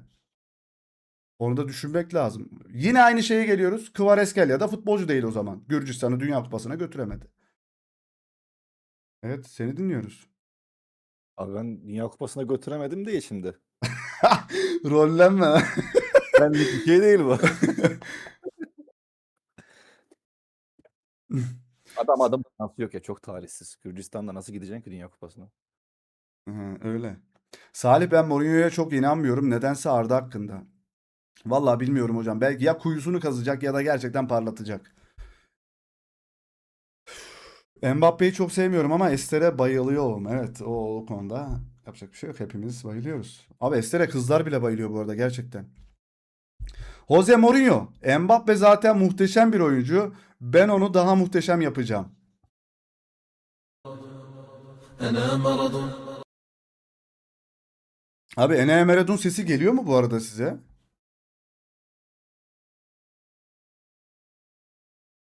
Selam Salih, yayınlar diliyorum. Teşekkürler Özcan Bey, hoş geldiniz. Mbappe'nin şarkısı geliyor muydu size? Paspas mı yoksa bu da? Abi bilmiyorum ya, Mourinho çıldırmış. Geliyor, tamam. Jose Mourinho, Mbappe zaten muhteşem bir oyun futbolcu. Ben onu daha da muhteşem yapacağım diyor. Evet, Benfica maçında da tartışıyorlardı. Bizim maçta uzaylı istilası olacakmış. Lütfen olsun ya bu arada. Uzaylıların bundan haberi var mıymış? Kimin? Uzaylıların bundan haberi var mı? Uzaylılar bence yaklaşmasın. Barış'ın şutu falan uzay mekiğine çarpmasın. Düşürürüz valla. Ne diyorsun? Bizim milli takımın şutları gitmesin. Hepsi çok kötü vuruyorlar bu arada. 70-80 şutumuz var. Hepsi stat dışı bu arada. Muhteşem Real yüzyılı. Belki de bizi uzaylılardan koruyorlardır. Evet, Amerika'yı kurtarmaya gitmiş bizim çocuklar. Oha, hiç düşünmedim lan, çok mantıklı. Uzay mekiklerini düşürmeye gittik. Evet evet, gittik. Kerem ve Barış'ı götürsün. Kerem uzaylılar mı götürsün? Oğlum Kenan Yıldız'a Spalletti uzaylı diyordu. Onu götürmesinler, bak o kalsın. Barış'ın Arizona kertenkelesi saç stili uzaylıları kaçırır. Evet. Evet evet, yaşandı. Doğuş ya. Tek sen anladın. Ha? Furkan anladı. Saçına bunu yapan bize ne yapmaz deyip kaçmışlar galiba. Doğru. Bu arada Furkan'ın sesi net geliyor değil mi size? Evet, burada bahsediyordum, paspasa başlamış Kukureya. Bak bunu yaklaştırıp okuyacağım. Real Madrid'de Vinicius'un geriye koşmaması umurumda bile değil. Onun yapmak istemediği her şeyi ben yaparım agam. O gol atmak için diri kalsın yeter. Ben kirli işleri yaparım diyor. Tam bizim bir takımdan oyuncunun arayacağı oyuncu tipi. Kardeşim, İspanya formasını çıkarıyorsun hemen alıyoruz seni falan. İsmail emekli İnanılmaz. olabilir artık. Abi inanılmaz açıklama. Bak bir şey diyeyim mi? Yapma lan bunu kendine. Çok kötü oğlum. Hadi övdüğü oyuncu da Vinicius Junior ha. Çok kötü ya. Vini'ye deme yani bunu. Barış Alper gibi bir şey yani. Ama Dünya Kupası da iyi gidiyor Vini'de. Hocam bu açıklama fake olamaz. Birincisi bütün Real Madrid sayfaları da vardı. Ben sadece bu sayfadan aldım. Yapmış bu açıklamayı. Fake değil. Kukureya Ramos tipli oyuncu. Hocam Ramos'un böyle bir açıklamasını göremeyiz ya. Ramos Vini'ye bu arada ayak işlerini yaptırır. Aynen bu Kendisi arada harbiden. Ganalı büyücü Nana Kvaku Bonsam. Ben dünyadaki en güçlü spiritüel liderim. Spiritüel liderim. Şimdi Harry Kane'i serbest bırak. Şimdi Harry Kane'i serbest bırakıyorum. Öylece İngiltere'nin bir sonraki maçında gol atabilir diyor. Allah razı olsun, büyüyü bozmuş bari. Oğlum ya şu villalardan birini şu adama verseydiniz de bizi gruptan çıkarma büyüsü yapsaydı ya adam ya. Arog'daki büyücü gibi adam ya. İnanılmaz ya.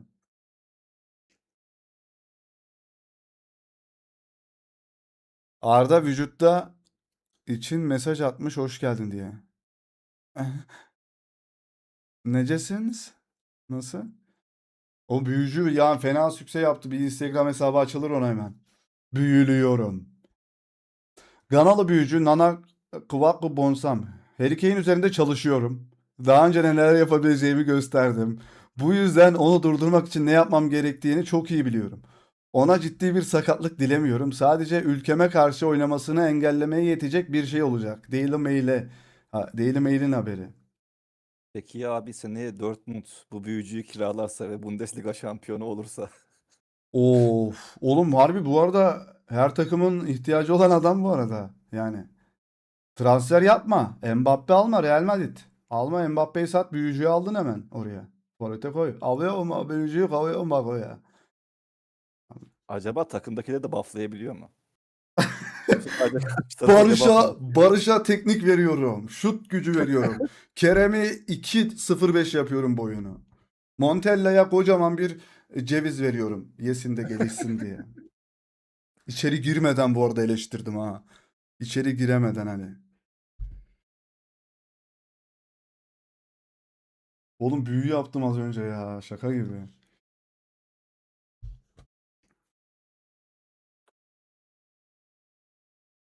Tek maçlık büyü yapabiliyor sadece. Ha, premium alması gerekmiyor mu o? Premium lazım. Adama para o zaman. Para desteği. Hansi Flick Oyarzabal'ın transfer edilmesini istiyor. Barcelona Real Sociedad'a 25 milyon euro teklif etmeyi planlıyor arkadaşlar. Oğlum Beşiktaş bu sene kimi 25 milyon euroya aldı ya? Çok garip bir Agbadu'yu mu 25'e aldıydı? Birisini aldıydı 25'e. Ohu 15'e aldı diye biliyorum. Kimi? Ohu 15'e aldılar. El Bilal Touré aldılar. Agbadu aldılar. Orkun'u aldı. Orkun değil ya. Birini 25'e aldılar. Orkun'u biliyorum. Orkun'u da pahalı aldılar da. 22 mi? 20 mi? 20 vermişler. Oyarzabal fena. Bu arada adam da çok garip bir topçu. Hiç futbolcu gibi değil ama gol falan atıyor yani. Çok garip bir çocuk. Çerni'yi aldılar. Çerni. Kanalı büyücü. Abi adama bak. Dünya Kupası'na damga vurdu adam ya. Bonsam. Dünyanın en güçlü Harry Kane'i bağladım. Onu izlediniz. Harry Kane'i dün gece bağladım. Onu izlediniz. Sahada topa neredeyse hiç dokunamadı diyor. Bu nasıl tip kardeşim peki? Oğlum bu Zeytinköy'de böyle bir sürü tip var ha bizim burada. Katıldım. Evet, Ronaldo'nun sevinci arkadaşlar. Bu fotoğrafı niye aldım şimdi hatırladım. Portekiz'le ilgili bir haber bulamazsam. Finale Portekiz'in çıkacağını söylüyor bu şeyler. Oğlum büyüden mi? Büyücü kanalı gibi oldu kanal. Neydi? Kehanetler de geliyor. Kim? Kehanetler de geliyor. Uzaylılardan bahsedildi burada, büyülerden. Kehanetler geliyor. Her şey konuşuluyor bu yayında. FIFA Başkanı Infantino Dünya Kupası'ndaki su molalarından biz 1 dolar daha fazla ne? Gelir elde etmiyoruz. 1 dolardan 1 dolar daha fazla gelir elde etmiyoruz. Dünya Kupası'ndaki su molalarından biz 1 dolar daha fazla gelir elde etmiyoruz. Niye yapıyorsunuz o? İnsan 3 dakika boyunca su içer mi? Suyu 10 saniyede içersin, devam edersin. Niye 3 dakika reklam satıyor? Kardeşim. Bu ve ihtiyaç molasıdır belki. İhtiyaç olabilir. Yani sigara molası olabilir. Kenef molası burada işin içine giriyorsa evet olabilir. En etkilisi Senegal büyüsü. Sen hiç Senegal büyüsü yememişsin kardeşim. Bak Gana büyüsünü bilirim de hep Senegal.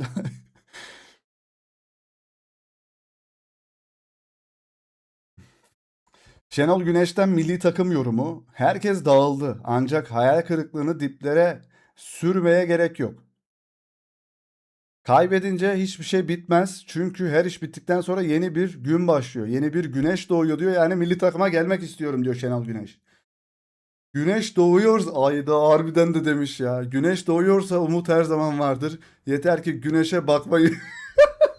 Gandalf. Oğlum. Güneş doğuyorsa umut her zaman vardır. Yeter ki güneşe bakmayı bilelim. Yanınızdayım diyor. Çok yakınınızdayım diyor adam. Allah Allah. Jose Mourinho, Barcelona inanılmaz futbol oynayan ve çok gol atan bir takım olarak görülüyor. Ama bu büyük bir çelişki İspanyol futbol tarihinin bir sezonda en çok gol atan takımı 2011-12 sezonunda 121 gol ve 100 puanla benim Real Madrid'im oldu diyor Mourinho. Başlamış yine uğraşmaya milletle. Roberto Martinez attığı 2 gol, Cristiano Ronaldo'nun maçta yaptığı en az övülecek şeylerden birisi. Arkadaşlarına alanlar açtı, bağlantılar yaptı ve fırsatlar yaratarak oyunu akıcılaştırdı diyor eee, Martinez. Jürgen Klopp, sadece su içmek için 2,5 dakikaya ihtiyacınız yok. İşte mesele de bu. O sırada araya reklamlar giriyor. Stadyumdayken bir sorun yok çünkü Dallas'ta ya da başka bir yerde biraz Show ve Amigo kızları izleyebiliyorsunuz. Ki ben de dev ekranda izlemekten çok keyif almıştım ama evde otururken reklamlar başlayınca insanların ne hissettiğini anlıyorum. Yine de benim yaşıma gelince tuvalete gidebilmek için çok hoş karşılanan bir mola oluyor diyor. Lob. Abi biz de Amigo kızlar izleyelim. Biz niye reklam izliyoruz? Evet bize yani onu yansıtın izleyelim. Bunu biliyor muydunuz? Lautaro Martinez Dünya Kupası kariyerinde hiç gol atamadı. Yani bizim bütün milli takımımızı niye eleştiriyorsunuz abi? Adam atamamış. Bizimkiler de öyle. Şu şeye girelim mi? Ee, Bize mi? quiz'e girelim ya hadi. Girelim abi. Açayım hemen onu. Bana bir de yayın ver. Sen yönet şeyi. Tamamdır. Linkler var da abi maç başladı zaten. Maç başlayacak. Yetişemeyiz ona. Linkler var da 15 tane link var. Bu 15 link burada bizi şey yapar. Ee, maç saatini getirir yani. Ne var? Çok önemli bir şey var mı? 15 tane link. Yani hızlı mı okusam?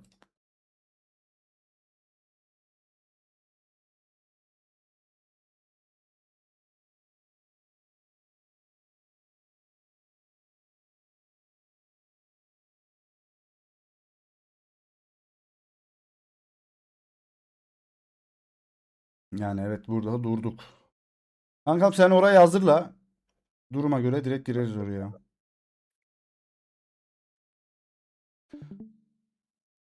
Candaş Tolga Işık Haaland da diyordun. Ne oldu? Sergen Yalçın ne oldu patladı. Candaş Tolga Işık ne patladı hocam? Adam Premier Lig'de muhteşem sezon geçirdi. Dünya Kupası'nda da Haaland gibi Haaland. Bir özür dile istersen.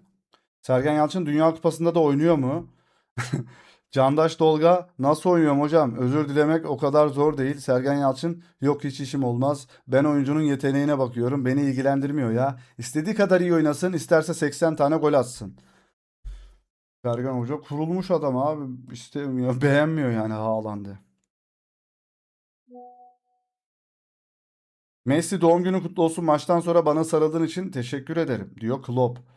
Beni gerçekten ünlü yaptın. Şimdi sırf bana sarıldın diye tüm dünya beni tanıyor. Gününün tadını çıkar. Harika bir gün geçir. Kırklarında görüşmek üzere güle güle diyor.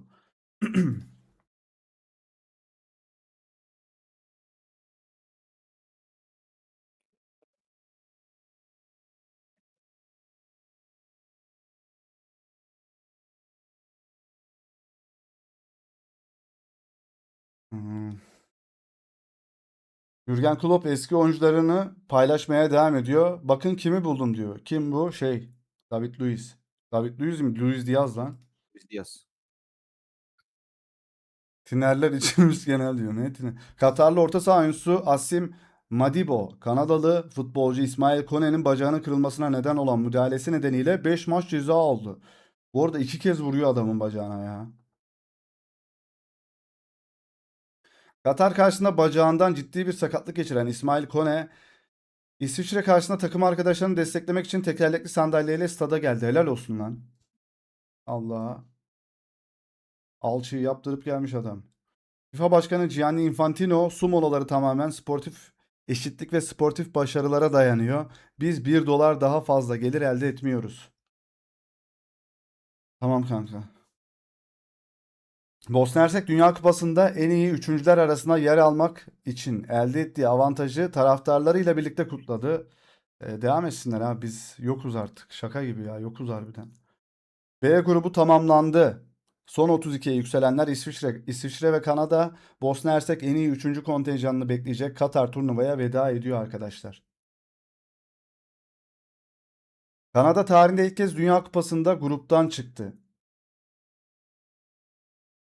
Ev sahibi ülkelerden birisi o da değil mi? Bunlar da çıktı. Bu molaların arasında reklam molaları olduğuna dair bir kanıt arıyorsanız İngiltere Gana maçına bakalım. 22. dakika sakatlık nedeniyle oyun 2 dakika durdu ve hakem oyuncuların su içmesine izin vermedi. Sadece 2 dakika sonra ise reklam molası için düdüğü çaldı diyor arkadaşlar.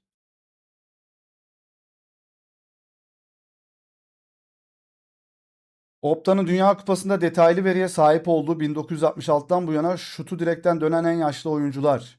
Edin Dzeko 40 yaş 99 gün Katar maçı. Atiba Hutchinson 39 yaş Fas maçı. İkisi de tanıdık.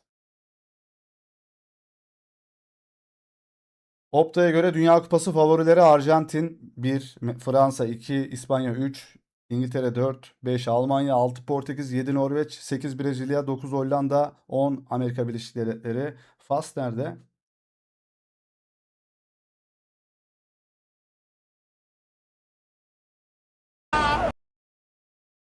Evet, uzaylı. Medium Bahiana. Brezilya İskoçya maçında ikinci yarının 38. dakikasında Neymar'ı uzaylılar kaçıracak.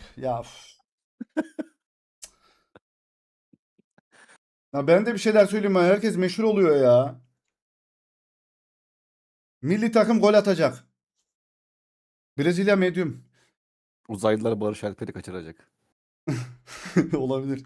Brezilya İskoçya maçında uzaylı istilası gördüm. Bu rüyayı ikinci kez gördüm. Kötü şeyler olacak. Brezilya İskoçya maçı sırasında sahaya UFO iniyordu. 100'den fazla uzaylı vardı. Futbolcuları ve taraftarları kaçırdılar. Ablacım o poponu örtüp de uyuyorsun lütfen bir dahakine.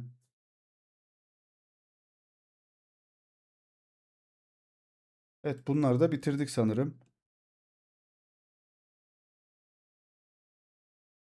UFO'lar gelecekmiş. Vallahi bilmiyorum. Ablanın kafadan ben de istiyorum. Pas neden yok? Vallahi inanılmaz. 131 bin görüntülenme harbiden ya. Hazır mı kankam Bizim Hazır abi.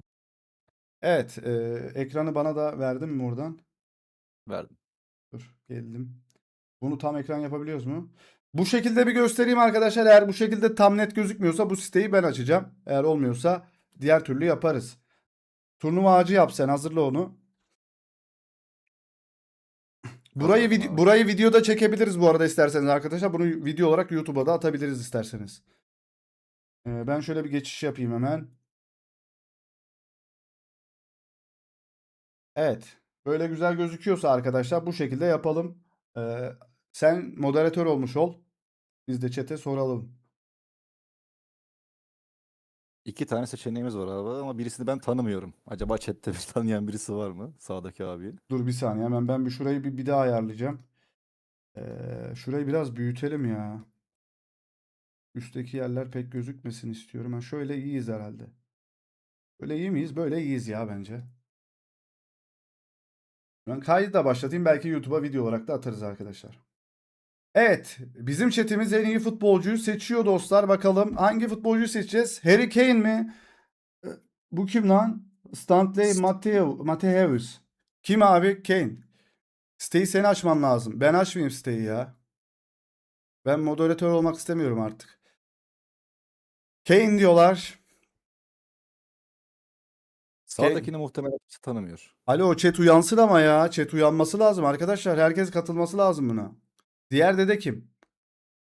Stanley diyor Mustafa Bey. Stanley, Kane, Kane diyorlar. Abi 10 tane cevap falan görelim en azından. Herkes katılsın. Şu an videoyu da başlattım. YouTube'a atılacak bu. Kane. Kane. Kimse katılmıyor ya. Stanley iyi topçuydu.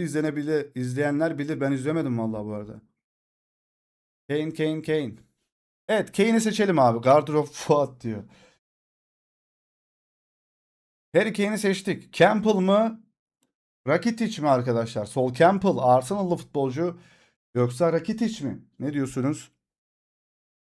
Eskilerin bileceği iki isim. Campbell diyorlar. Sol Campbell'ı seçen var. Bu arada Campbell bir ara kaçırılmıştı. Hatırlıyor musunuz? Evet, Campbell bir defans seçelim ya. Güzel bir defansları böyle kapıştıralım ileride. Evet, Chet Campbell diyor. Ama herkesin katılmasını istiyorum. Rakitic geldi. İkinci Rakitic geldi. Üçüncü Rakitic geliyor. Dur bakayım. Evet evet ben kaçırdım. Var mı Çekişme var. başka? Bir bence eşit gibi şu an. Kenan konuşuyor. Hocam bakacağız. Onun videosunu da yapacağım ben. Sabah onun videosunu yapacağım. Şurada güzel bir etkinlik yapıyoruz. Rakitic geliyor bayağı. Rakitic kazandı bu arada. Ha, son anda. Rakitici seçelim abi. Campbell'cılar sustu abi. Yapacak bir şey yok. Rakitic dedi Oo. Özcan da. Haaland. Oy. Haaland. Abi Henry. Ben Henry diyorum. Sizi bilmiyorum. Ben Thierry Henry'ciyim ya bu konuda. Eskiciler mi yeniciler mi? Abi Thierry Henry ya. İnanılmaz hareketler. Ama siz kendi dilediğinizi seçin arkadaşlar. Ya da ben cevabımı en son söyleyeyim. Sizi seçtikten sonra. Haaland patladı. Sergen Yalçın diyor değil mi? Belki ileride Evet. Haaland diyor. Büyük Abi kulüp. teknik olarak inanılmaz ya bence Henry. Henry plasesi diye bir şey var abi. İki tane Haaland, bir tane Haaland diyor. Henry abi seç Henry'yi direkt. Oo, Hacı Osmanoğlu'nun en sevdiği futbolcu geldi. Ne diyorsun? David Villa. Hacı Osmanoğlu'nun premium oyuncusu. David Villa mı? Kim Min Jae mi? Kim Min Jae mi? Villa diyorlar. Fenerbahçeli yok mu ya? Kim Min Jae'yi seçecek? Henry fake pass aynen. David Villa ya. Villa'dır abi. Seç abi Villa'yı. Bunu sormayalım. Triplex Villa yani. Evet David Villa'yı seçtik abi. Frank Lampard mı? Dennis Bergkamp mı arkadaşlar? Üf, çok zor soru lan. Bergkamp'ın o rakibin böyle üzerinden açtırıp dönüp aldığı o vuruş aklıma geliyor. Lampard çok sert orta sahalardan 8 numaralardan birisi. Dennis Chelsea Dünya Bergkamp Kupası isimlerden. Hollandalı bilmiyorum ya. Diye fikirleri gitmiş Kim Min-jae demiş ya. Bergkamp diyorlar. Lampard sayacağım abi vallahi. Lampard 1, 2, 3, 4 oldu. Bergkamp daha fazla. Deniz Bergkamp'ı seçiyor sanki chat. Container. Konteyner geldi.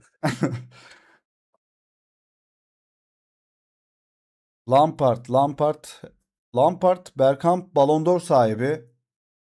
Lampard esamesi okunmaz. Bergkamp'ın yanında. Bergkamp'ı seçelim abi. Ben de Bergkamp'ı seçerdim ya. Casillas mı? Edinson Cavani mi arkadaşlar? Çok sevdiğim isim ikisi de. Doğuş ve Mücahit'i de bekliyoruz bu etkinliğe. Niye cevaplamıyorlar? Casillas geldi. Edinson Cavani var. Casillas. Kalecileri de kapıştırabiliriz. Bir kaleci de seçebiliriz aslında. Casillas bunlar arkadaşlar bu oyuncular önümüzde yine çıkacak ileride değil mi önümüze? Bu Evet. Bu ilk bu tur. ilk tur bu. Bu oyuncular tekrardan seçtiklerimiz karşımıza çıkacak. Casillas. Abi herkes Casillas dedi. Kimse Cavani demedi herhalde. İspanyol Türk Bir tane kardeşliği. var. Nostalji boşalması yaşamayın lütfen. Olduğu gibi. Evet. Eskiyi seçmeyelim yani. Doğrusunu seçelim. Diğerini yazması zor diye kazanıyoruz. Ya hediye fikirleri kopartıyor beni hep ya. Ya şu yayını da bir 100 like'ı geçittirin abi ya. Lütfen ya. Evet, Casillas seçelim abi. Herkes seçti ya. Oo. Of ama evet. Dani Alves mi Iniesta mı abi? Direkt bence patlatın. Bizim chat ne diyor bakalım bu seçeneğe bak. Dünyanın gelmiş geçmiş en iyi sağ beklerinden birisi yalnız Dani Alves'de. Iniesta geldi. Soru mu bu? Direkt Iniesta diyor. Iniesta geldi. Iniesta akıyor. Bir tane Dani Alves gelmiyor. Bakalım. Halbuki kimse sevmiyor. Iniesta. Andres Iniesta. Instagram isteyen var. En iyi Cafu'dur. Ya Cafu'yu son ondan sonra söyleyecektim. Biz bunu bir kez oynadık sizden önce. Discord'da oynadık şeyle. Yalnız Furkan'la. abi site yine ata yazmış. Iniesta dedi. Yine Atay. Evet. Iniesta'dır abi ya. Seçelim. Alves çünkü daha çok kupası var. Hocam bence Iniesta'nın daha çok kupası vardır. O sonradan geldi Barcelona'ya. Iniesta hep oradaydı ama. O Camp Nou falan üzerine yapıldı Iniesta'nın. Orada duruyordu o. Üstüne yaptılar Iniesta'nın. Türk takımı var mı? Takım değil hocam, futbolcu. E, Marco Reus ve Luis Figo abi. Yani nasıl bir sorudur? Marco Ne Reus. diyor? Lise Figo. Liseli Figo mu? Figo. Ha, böbrek diye çeviriyor ya Figo'yu. Niye öyle? Böbrek. Evet, Figo. İki tane Figo gördüm. Reus gördüm. Marco Reus. Figo. Figo tabii ki Reus'un ne başarısı var. Ama Reus'un da adanmışlığını bir hayal edin. Yani takım demedim, Türk var mı dedim. Bakacağım ya. Türk takım dedin ya. Niye böyle bakıyorum ki? Senin üzerine bastığım zaman tekrar gösteriyordu. Neyse, kaçırdım orayı ya. Türk var mı bilmiyorum valla. Figen. Figen kim abi? Figo. Kahkaha attım. Barçalı Figo. Da Madrid'i sevmiyor. Barça'yı seviyor. Figo abi, seçelim Figo'yu. Luis Figo geldi. Evet, Thomas Müller mi Edin Dzeko mu? Reus da iyiydi. Evet, Reus da iyiydi de ben onun sadakatini çok seviyordum ya. Figo'yu izledim. Ben de izledim Figo'yu, evet. Müller geldi. Dzeko geldi. Müller Müller. 2. 2-1 önde Müller. Kerem diyen var, hemen banlıyoruz. Ceko 2-2 oldu. Ceko 3-2 oldu. Yapmayın Fenerbahçeliler. Ceko 3 ne oluyor? Dedem geldi. Ceko dedem. Müller Dünya Kupası yeter. Ceko. Allah, Ceko önde bu arada. Müller alır. Müller.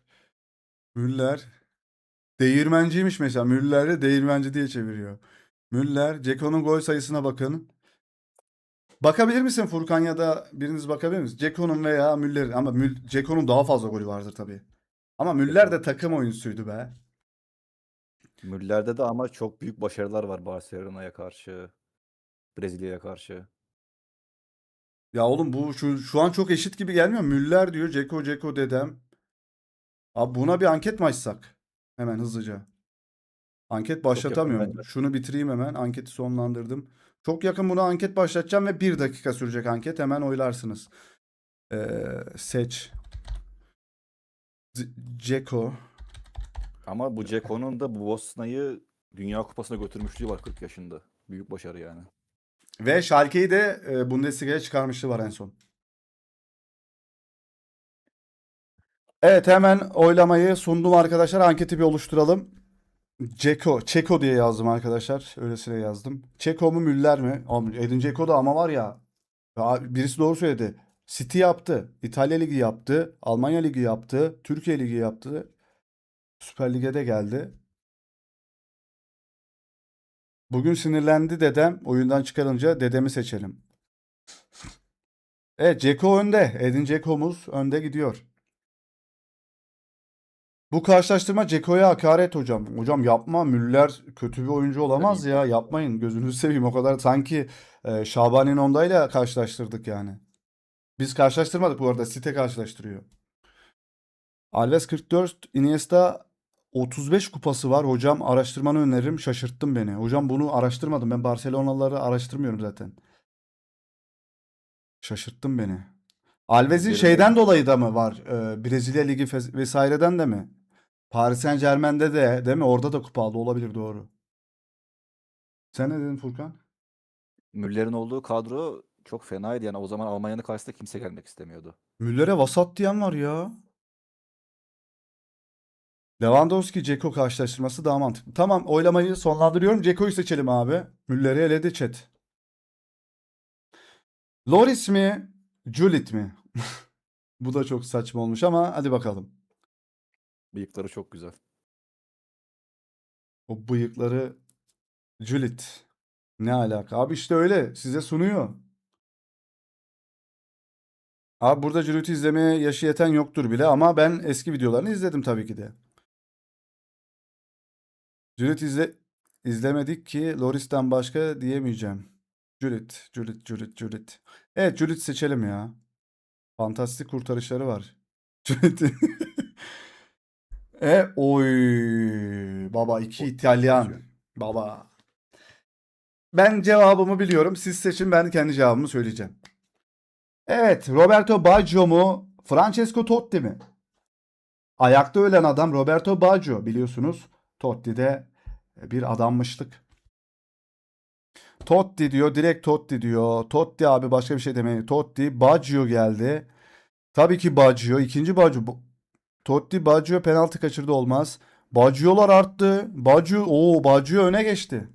Baggio fark attı şu an. Totti. Nerede onun Totticiler? Ama Fra- bizim chat'tekiler de bayağı eski maçları da izlemiş insanlar var. Fransa Ligi ve Brezilya milli takım. Anladım Cihan Bey, anladım. Baggio. Abi Baggio öne geçti. Baggio İtalyan Maradona. Baba Baggio kazandı direkt. Oylamaya bile sunamadan. Baggio'yu kazandırdı chat. Evet, seçelim.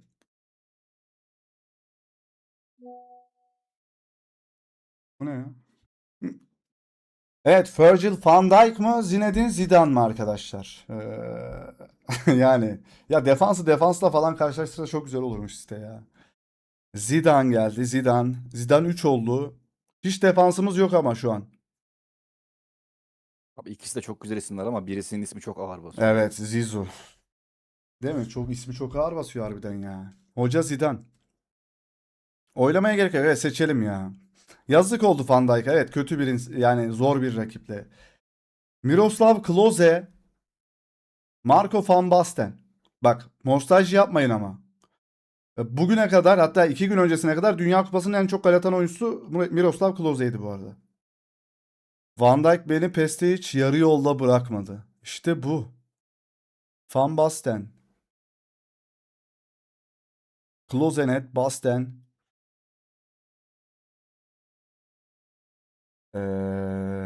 Eşit gidiyor sanki. Yine eşit gidiyor. 2 gün önce olsaydı kazanırdı. Zaten zor seçim, ikisi de yakın birbirine bayağı.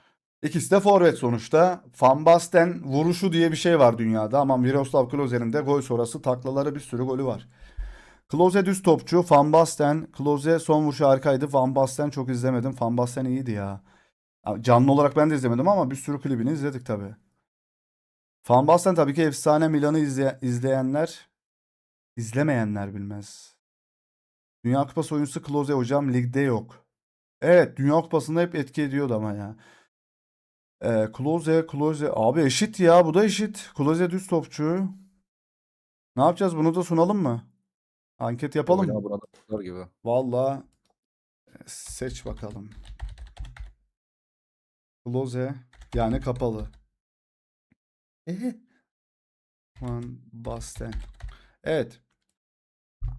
Böyle ara ara böyle güzel etkinlikler yapalım ya. Benim hoşuma gitti bu. Sizle de oynayalım dedim arkadaşlar. Böyle bitmez abi. Biter biter. Son 128. Bu bitecek. Sonra hızlı yapacağız. Ben şunu kapatayım da buradan mesaj gelip duruyor bana. Kapat kanka.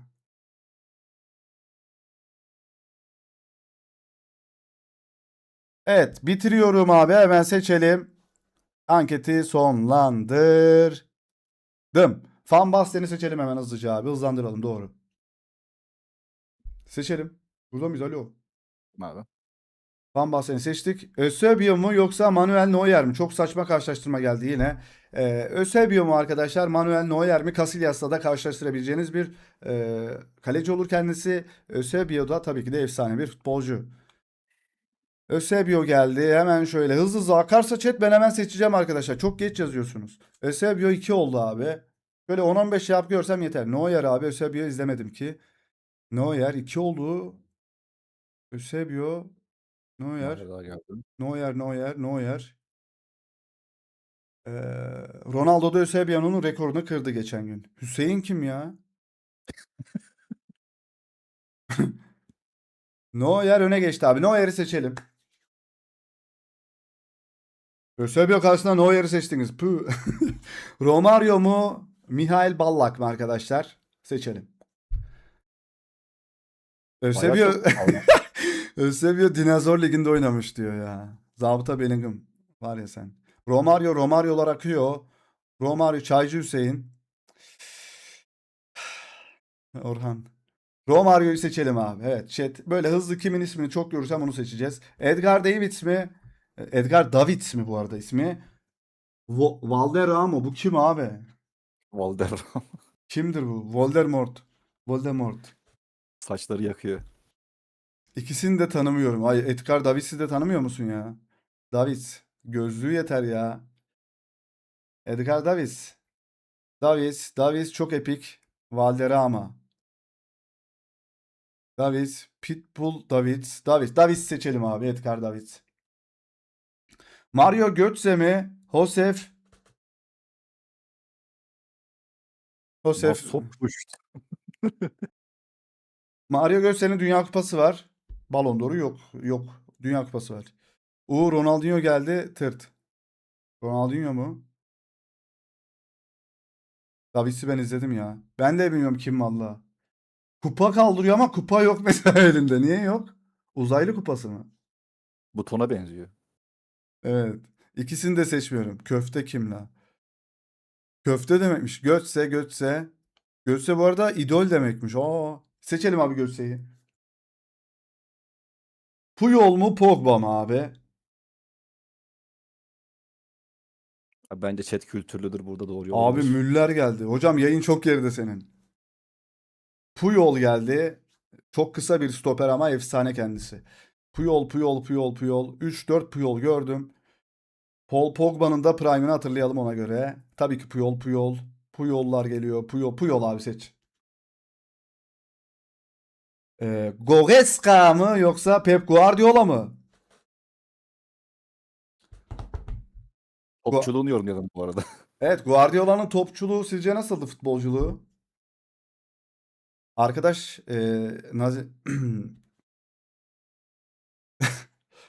öyle şeyler söylemeyelim. Bayağı Patlatmayalım. Alman var cidden. Goretzka geliyor. Pep. İki tane. Pep önde şu an. Son bir iki Pep daha görürsem. Josef Masmus 60'larda Ballon d'Or aldı. Dönemin Zidane'ı gibiydi. Hocam açıyorsun önüne ChatGPT'ye bakıyorsun, bize de burada bize eziyorsun, yapma. Cihan hocam. Guardiola'yı seçelim abi. Mateus mu arkadaşlar? Alfredo Di Stefano mu? Di Stefano da sanırım Real Madrid'in efsanelerinden değil mi? Evet, boğazlı kazağını çekmiş. Arıcı kıyafeti demiştim, hatırlıyor musun? Evet abi. Arıcı kıyafeti giymiş ya. O zamanlar arıcıymış. Bunlar kim mi?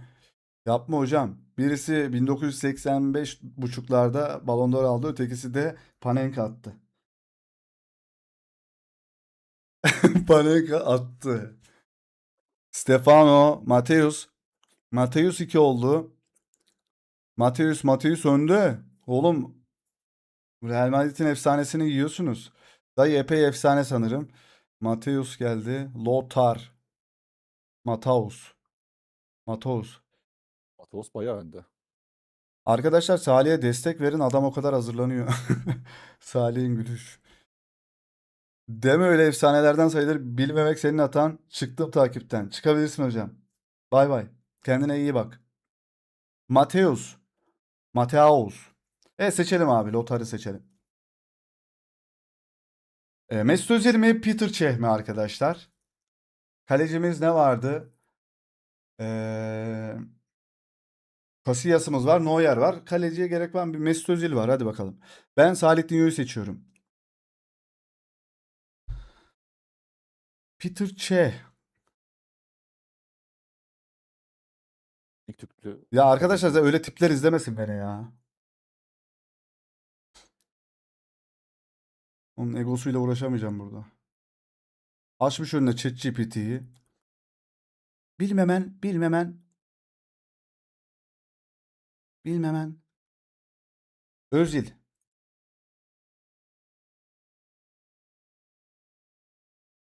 Mesut yoğunlukta gibi. Özil seçiliyor.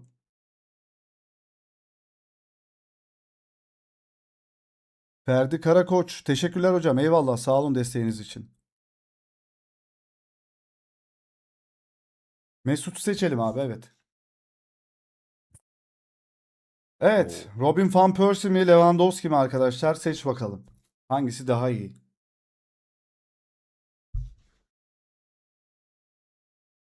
Adamın akrabaları bile kendisini tanımıyor. Bilmemen ayıp kardeşim ya. Dinozor Ligi'nde oynamış adam. Bilmemen ayıp ya. Di Stefano'yu ben seçerdim. Ben seçme. Çete seçtiriyoruz arkadaşlar. Allah Allah her Chat. şeyin suçlusu ben oluyorum ya. Kanka azıcık uzun. Abi hızlıca yazalım. Percy, Van Persie, Leva. Yazmıyorlar ne yapayım? Leva. Seç abi Leva'yı. Leva seçti. Çok uzun yapmışız harbiden bunda ya. Jean-Pierre Papin mi arkadaşlar? Fernando Torres mi? Hızlıca yazarım.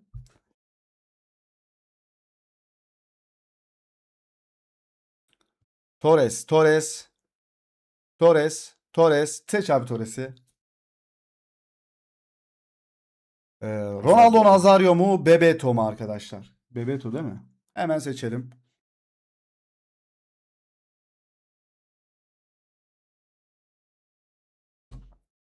Ronaldo R9. Fenomene seç abi Ronaldo'yu. R9'u seçelim. Dybala mı? Beckenbauer mı arkadaşlar? Dybala'nın bence prime'ı biraz kısa sürdü arkadaşlar.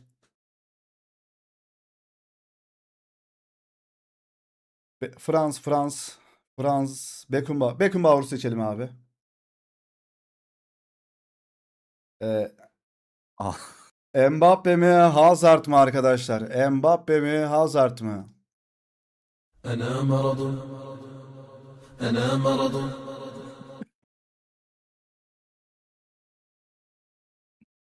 Hazard. Prime Hazard. Hazard hadi gösterin gücünüzü. Zabıta Bellingham Mbappe'yi seçiyor. Hazard. Mbappe oğlum eşit gibi yani hangisi? Nobody. Hazard. Salih Dinho. Hazard. Abi Hazard'ı seçtiler ya.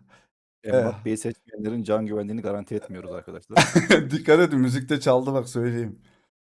Evet seçelim abi Hazard. Hazard Mbappe'yi eledi. Oy. Ronaldinho mu? George Hagi mi arkadaşlar? Benim cevap belli. Bir Galatasaraylı olmama rağmen belli yani. Aron ya Arten. Dinho. Seç abi hiç sormaya bile gerek yok. Dinho. Frank Ribery mi? Dino Zoff mu arkadaşlar?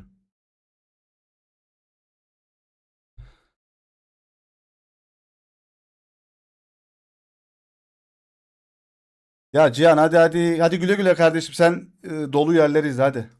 Orada pek takmazlar seni zaten de. Evet. Ribery, Dino Zoff. Deli beri geldi. Deli Ribery. Evet Ribery'yi seçelim abi. Scarface. Evet Kimmich mi? Claudio Taffarel mi arkadaşlar?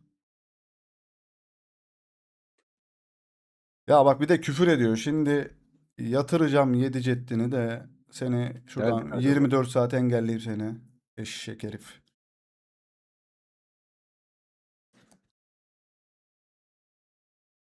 Taffarel diyor herkes. Kimmich mentality. Taffarel seçelim abi. Herkes Taffarel'i fazla gördüm. Pique mi Drogba mı? Yazmayalım Efsane. Mücahit, öyle şeyleri yazmayalım abi. Burada bir şey yapıyoruz. İnsanları başka yere yönlendiriyorsunuz yani. Saçma. Pique mi Drogba mı?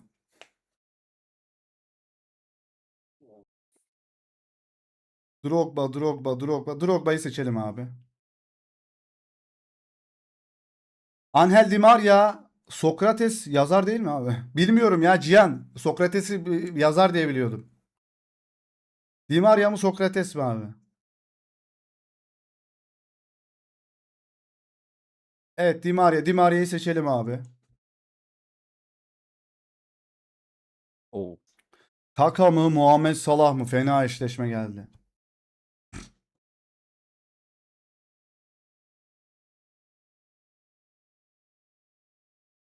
Salah, Salah, Salah. Salah'a yazık Abi ben oldu. Ballon d'Or derim susarım ya. Ballon d'Or var Kaka'da.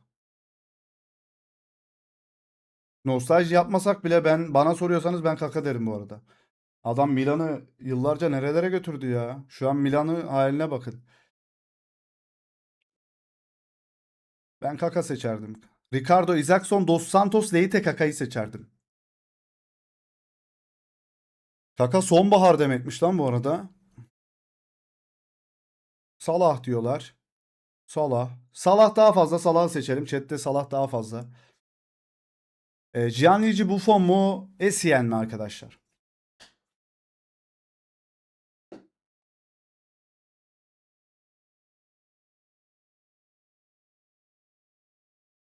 Buffon, Essien, Buffon abi seçelim Buffon'u. Evet, bayağı kaleci seviyor. Bayağı kaleci seçtik ya. Gerd Müller mi arkadaşlar? Xavi mi? Xavi Hernandez mi? Essien'in de futbolu güzeldi ya, evet. Xavi geldi. Xavi, Müller geldi. Xavi,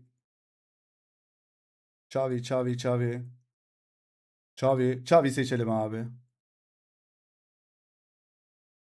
Neymar mı? Oo. Ay, Neymar mı Maradona mı? Bu nasıl eşleşme ya? Oğlum harbi çok uzun ayarlamışsın kanka. Bunda kısası yok muydu? Ne zaman bitecek bu? Abi şu an 27'de yarısı bitti sayılır ilk turun. Anca öyle. Oh. Biraz hızlandırabiliriz istersen. Buradan sonrasını ben mi seçeyim? Ne yapayım?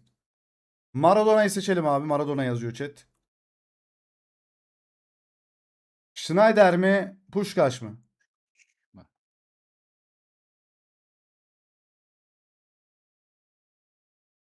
Puskás geldi. Maç izleyecek misin? Şu an izlemeyeceğim. Sen seç kanka. Yarı fiyatına. Puskás. Puskás. Schneider. Puskás'ı seçelim abi. Puskás seçtiler. Michael Owen mu? Okocha mı? Owen'ı seçelim. Ben seçeyim bundan sonrasını. Bobby Charlton Bence biz mı? Hı? sonlara doğru yine çete bırakalım. Biraz hızlı gidelim buraları bence abi. Bobby Charlton mı? Schmeichel mı? Çok fazla kaleci olduğu için Charlton'ı seçelim. David Beckham mı? Maldini mi? Çok iyi defans. Ama Beckham benim işte çocukluk yıllarıma denk gelen. Nostaljiye kaçıyorum ben de burada. Çok sağlam defanstır. Beckham seçiyorum abi. Van der Sar mı? Modric mi? Modric seçiyorum. Günümüz futbolunun Ballon d'Or'lu efsanelerinden bir tanesi kendisi. George Weah mı? Mandzukic mi? Weah seçiyorum abi. Griezmann mı? Kluivert mı? Dünya Kupası var. Hollanda'da Dünya Kupası var mı bilmiyorum. Çok güzel forvetti. Oğlu da şu an futbolcu. Ee, Griezmann'dan yanayım sanki ya biraz. Evet, Griezmann diyorum. Cristiano Ronaldo mu? Ronaldo. Johan Cruyff mu? Nedved mi? Çok severim Nedved'i ama futbolu değiştiren isimlerden birisi Johan Cruyff'u seçiyorum arkadaşlar. Karim Benzema mı? Bu kaleci Ballon d'Or'u var demiştin değil mi? Evet abi Ballon d'Or'lu kaleci. Ballon d'Or'lu kaleci ama ben Benzema'yı seçiyorum arkadaşlar. Benzema Ballon d'Or'lu forvet o da. Schweinsteiger mi? Crespo mu? Çok iyi orta saha. Çok fazla orta sahamızda oldu. Bir forvet seçelim. Hernan Crespo'yu seçiyorum. Schweinsteiger'de Dünya Kupası var biliyorum. Ben gittim ama Crespo'yu seçtim. Panenka mı Platini mi arkadaşlar? Bir tane penaltı atmışsın ismin o. Yine linçleneceğim. Vallahi ikisini Platini'yi seçelim hadi. Lionel Messi mi Forlan mı? Tabii ki de Forlan. Değil Messi, Lionel Messi arkadaşlar. Hemen çıldırmayalım. Honda mı Alex de Souza mı? Suzuki diyorum. Tabii ki de Doktor Alex de Souza arkadaşlar. Hacı'yı eledik mesela. Platinin 3 Ballon d'Or'u var. Falcao mu? Schumacher mi? Abi bu nasıl bir eşleştirme? Kaleciyle forveti eşleştiriyorsun bana ya. Ee, Schumacher seçelim ya. Çok kaleci oldu. Yapacak bir şey yok. Oo. Raul mü Quaresma mı? Quaresma diyorum abi. Çingenem, Çingenem. Çünkü futbol tarzını çok seviyorum. Trivela'lara vesaire. Gözüme hoş gelen futbol. Veron mu Seedorf mu? Veron da çok iyi ama Seedorf seçiyorum. Clarence Seedorf. Roberto Carlos mu Steven Gerrard mı? Abi çok kötü ya. Ama hiç sol bekimiz yok. Gerrard'ı seviyoruz. Şampiyonlar Ligi vesaireler var. Ee, abi Carlos ya. Seç. Seç baba Carlos. Donnarumma mı Yaya Toure mi diyor. Yaya Toure efsanedir ya. Yaya Toure'yi aldım abi. Cafu mu Henrik Larsson mu? Larsson da iyi bir oyuncuydu ama Cafu dünyanın gelmiş geçmiş en iyi sağ beki diyebiliriz belki. Geçelim. Samuel Eto'o mu İlkay Gündoğan mı? Tabii ki de İlkay Gündoğan değil. Samuel Eto'o. Matias bu kim ya? Somer Somer. Agüero. Agüero'yu seçiyorum abi. Bu kadar küçük olup bu kadar dünya futboluna damga vurmak iyi. Fabio Cannavaro Pele. Ballon d'Or'lu Cannavaro tabii ki de ne Pele abi. Cannavaro ne abi? Geç. Karl-Heinz Rummenigge mi? Robben mi? Rummenigge'yi çok hatırlamıyorum. Robben de soluna çekti mi? Gol sağına çekti mi? Asist. Robben diyorum abi. Çok tehlikeli durdurulamayan bir oyuncuydu. Dünya Kupası'ndan elenince biz. Evet. Blokin mi? Sadio Mane mi? Blokin Sovyet oyuncuymuş galiba. bu kim abi? Tanımıyorum. Mane de sonradan Bayern'e gittikten sonra çöktü ya. Bilmiyorum. Ama bilmediğim için Mane diyeceğim ya. En azından orada birilerini karşılaştırırken şey yaparız. Hakimi mi Luis Suarez mi arkadaşlar? Suarez diyorum ya. Hakimi iyi bir sağ bek ama oraya Cafu'yu zaten. Javier Zanetti mi Shevchenko diyorum abi. Çok iyi bir kaptan. Zanetti ama Shevchenko bayıldığım bir topçuydu ya. PlayStation oyunlarında falan. Rivaldo mu? Victor Valdez dünyanın gelmiş geçmiş en büyük balonlarından bir tanesidir. Rivaldo. İbrahimovic mi Bellingham mı? İbra kadabra. Haklıymışsın İbra. George Best mi De Bruyne mü? Abi George Best diyeceğim ya. De Bruyne de dünyanın en iyi orta sahalarından birisi. Attığı milimetrik paslar ama George Best ya. Minson mu Deco mu? Deco'yu seçiyorum. Porto'da Şampiyonlar Ligi ile başlayan bir kariyer. Dirk Kuyt mı? Paolo Rossi mi? Bunu size sorayım. Paolo Rossi mi Dirk Kuyt mı?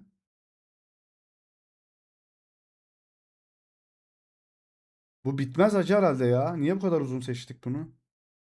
Abi, Rossi, Kuyt, Rossi. Vine attı. Kuyt seçelim abi. Kuyt seçtiler.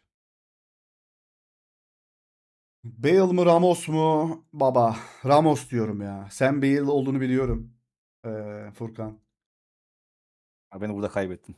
Seç bakalım. Harry Kane mi? Rakitic mi? Harry Kane derim buna abi ya. Harry Kane'i seç o zaman.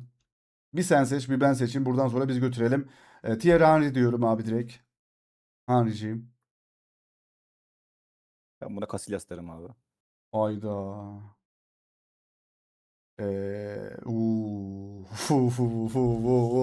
Chat bunu siz seçin. Bunu ben seçemem. Linç yersin yoksa. Vallahi linçlersiniz beni. Telefon suratıma düşüyor. Abi o çok kötü ya. Olmasın o. Iniesta baba seç. Ben de Iniesta'yı seçecektim. Dzeko mu Juliet mi? Ben Dzeko derdim. Ben de Real'liyim ama Iniesta'yı seçtim bu arada. Dzeko mu Judith mi? Judith baba. Dedem diyor. Judith. 2 tane Judith geldi. Dzeko 2-2 oldu. Dzeko'yu seçelim hadi. Dzeko'yu seçtiler. Baggio mu Zidane mı? Ama Zidane'dır ya. Maradona falan diyorsunuz hani Baggio'ya ama Zidane'dır ya. Zidane abi. Ben Zidane diyorum. Zidane. Baggio da efsane ama Zidane diyorum ya. Öyle bir teknik yok. Van Basten mi Neuer mi? Van Basten Tam seçiyorum. tersten dedim ben Van buna. Basten. Romario mu? Romario. Götze mi Puyol mu? Puyol bence. Puyol'dur değil mi? Puyol abi. Puyol seçelim. Pep Guardiola mı? Lothar Matthäus mu? Matthäus mu? Nedir ismi? Ben ikisinin de futbolculuğunu izlemedim. Ben de izlemedim. Lothar geldi. Lothar'ı seçelim. Mesut Özil, Lewandowski, Lewandowski diyorum ben. Ben de Lewandowski derim. Seç abi seç. Hiç sormaya gerek yok bence. Fernando Torres. Ay. Ama R9 ya. Baba R9. Uzun kollu Torres forması severiz ama R9. Beckenbauer, Hazard. Uf. Beckenbauer bence bu. Bir şey diyeyim mi ya? Ben Hazard ya. Abi Chelsea Prime dönemi. Bilmiyorum. Tamam eski çok Beckenbauer biliyorum efsane ama Hazard diyorum ya. Chat'ten de bir Hazard geldi. Evet, chat'ten biri Hazard geldi. Hazard 2 geldi. Bir Hazard daha görürsem basacağım Hazard'a.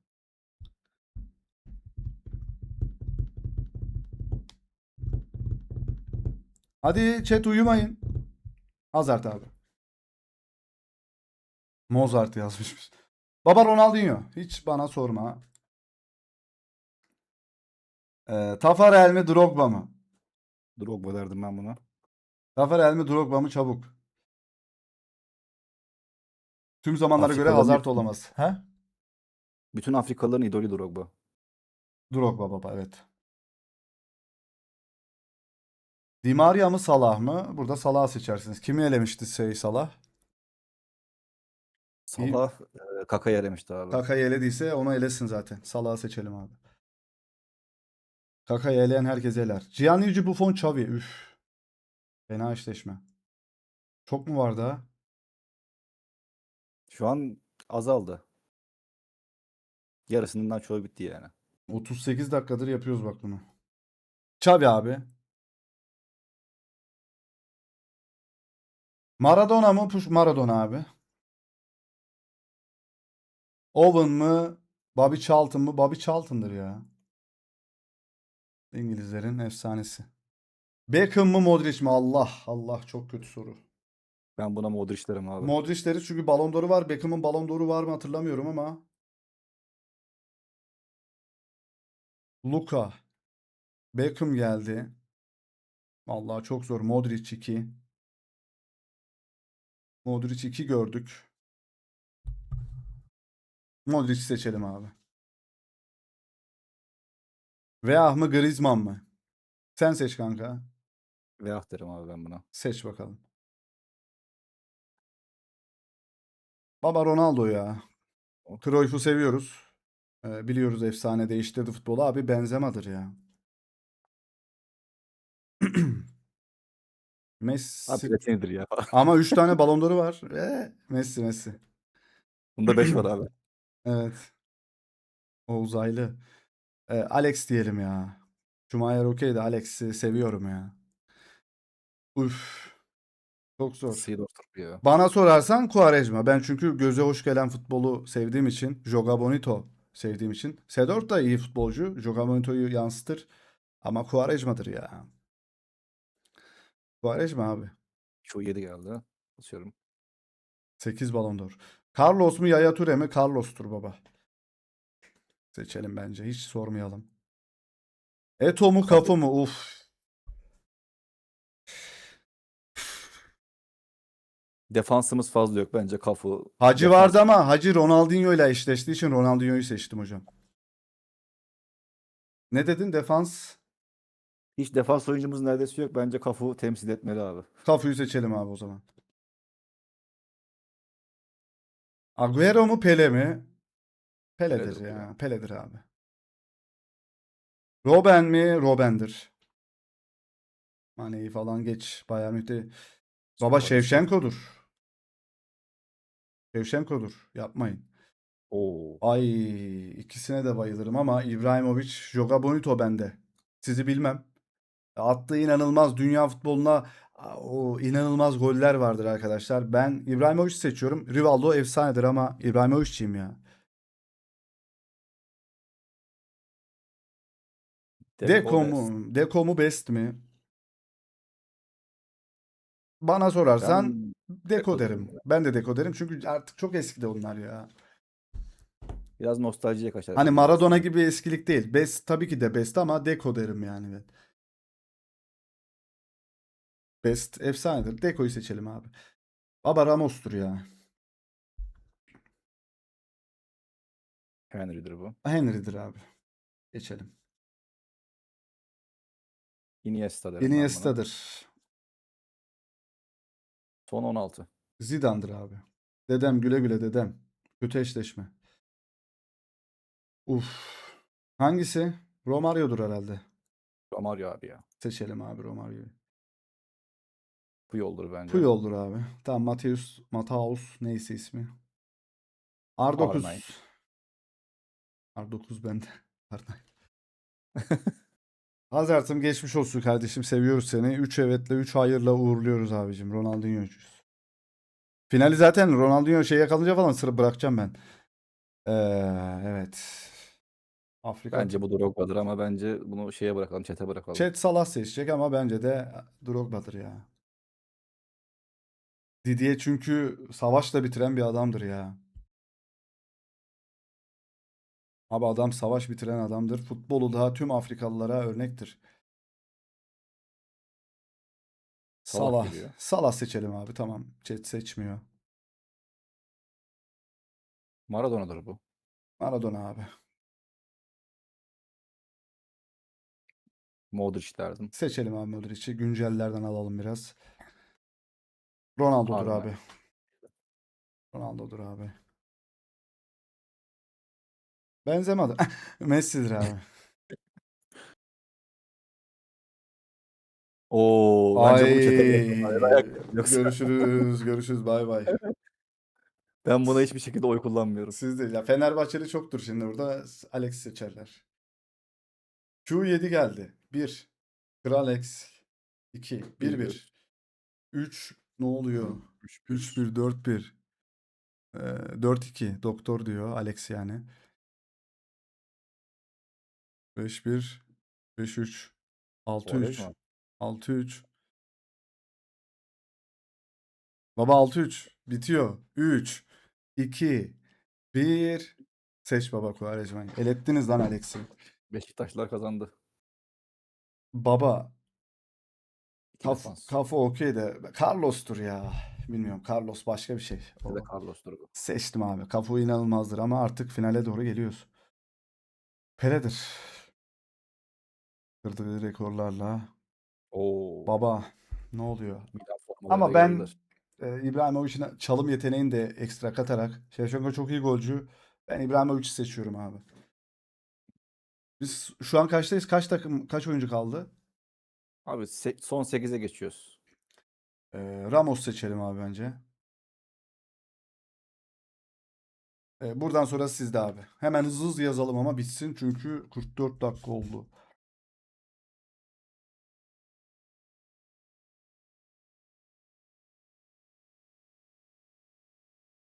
Henry geldi. Iniesta geldi.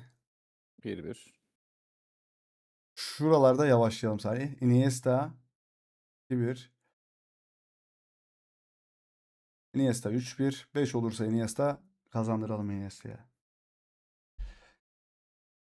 Yazmıyor kimse ama 72 kişiyiz. Seç baba Iniesta'yı. Andres geldi zaten. Romario'muz idam Zidane. mı?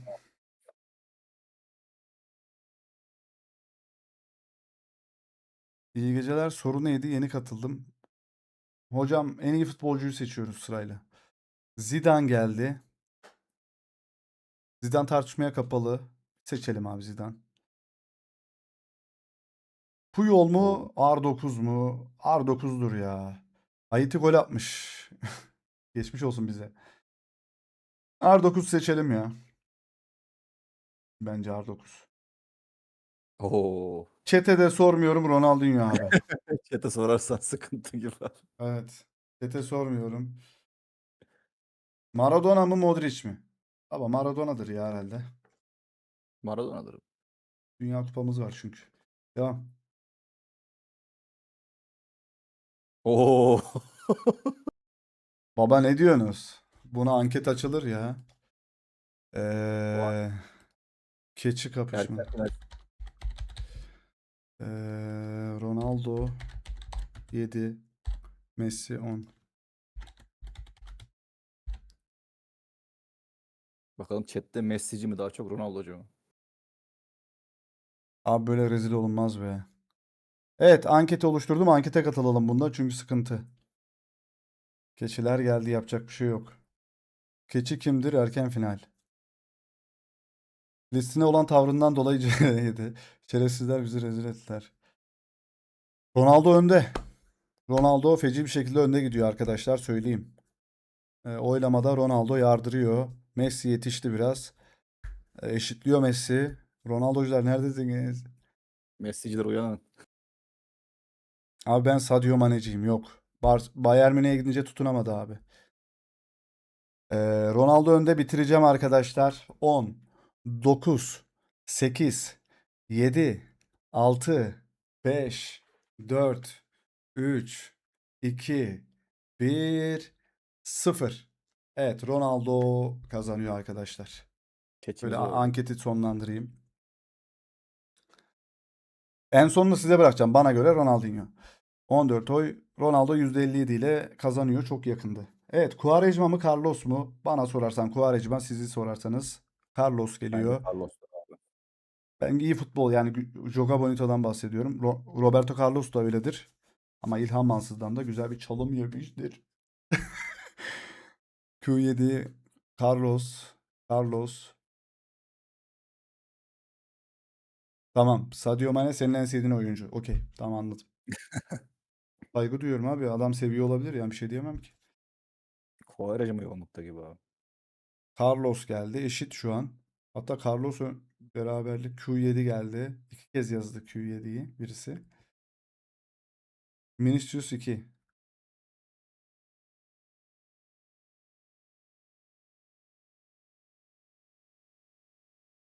Baba Q7 seçildi. Seç baba Q7'yi.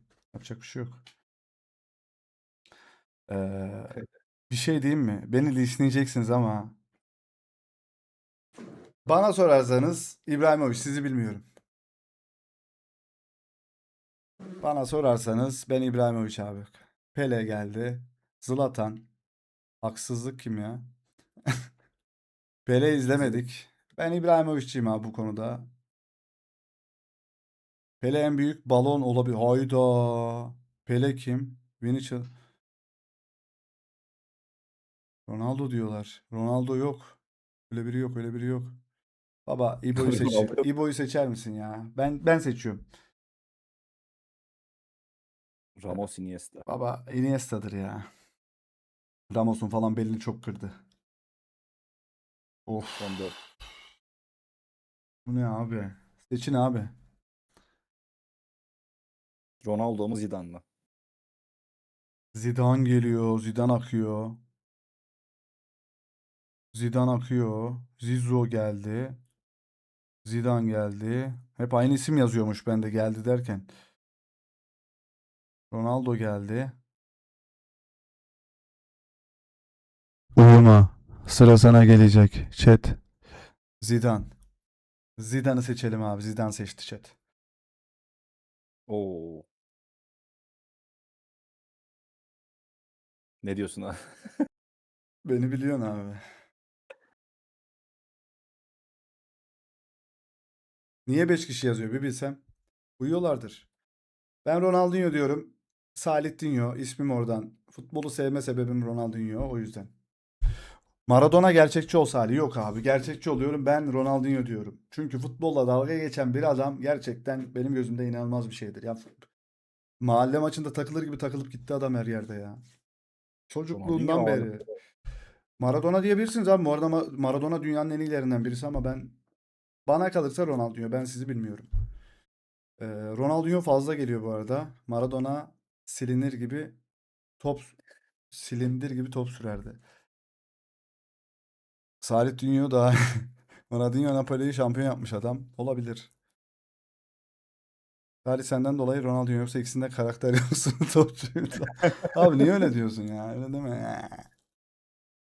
Baba chat Ronaldinho'yu seçti. Chat Ronaldinho'yu seçti. Arkadaşlar biraz uyansak mı artık? Vallahi baba bence Ronaldo'dur ya. Seç baba Ronaldo'yu. Adam Messi'yi eledi ya. Oo, Bana sorarsan yine İbrahimovic. Ama chat Iniesta diyecektir. ben de Iniesta derdim abi buna. Köksal baba diyen var.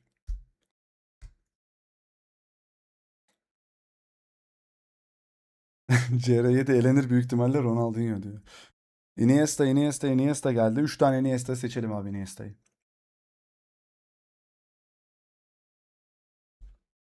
Ben yokum sizde. Hızlıca yazın abi. Benim ne olduğumu Ben Zidane biliyorsunuz. derdim. Ben Ronaldinho derdim. Yapmayın.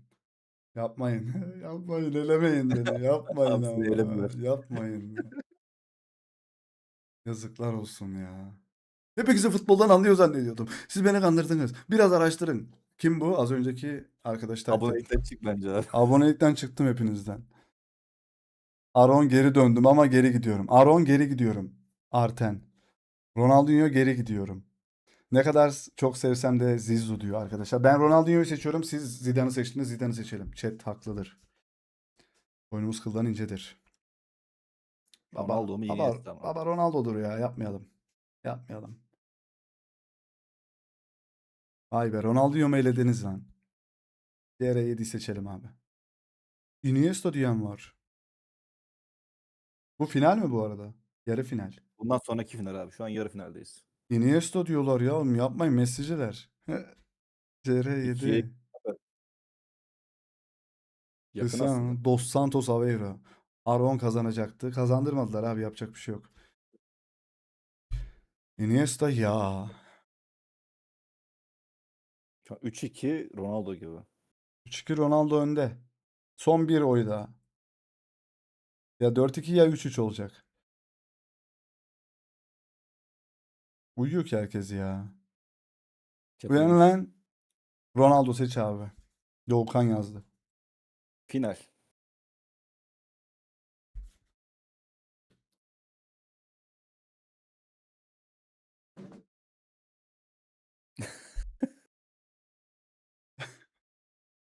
Abi bence buna bir şey açılır. Anket açılsın. Oylama. Final geldi. Final. Uyan. Alo. Keçi Zidane mı Ronaldo mu? Zizou. CR 7,5.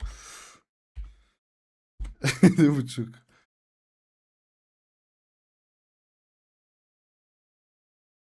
Muchas gracias afición. Sü.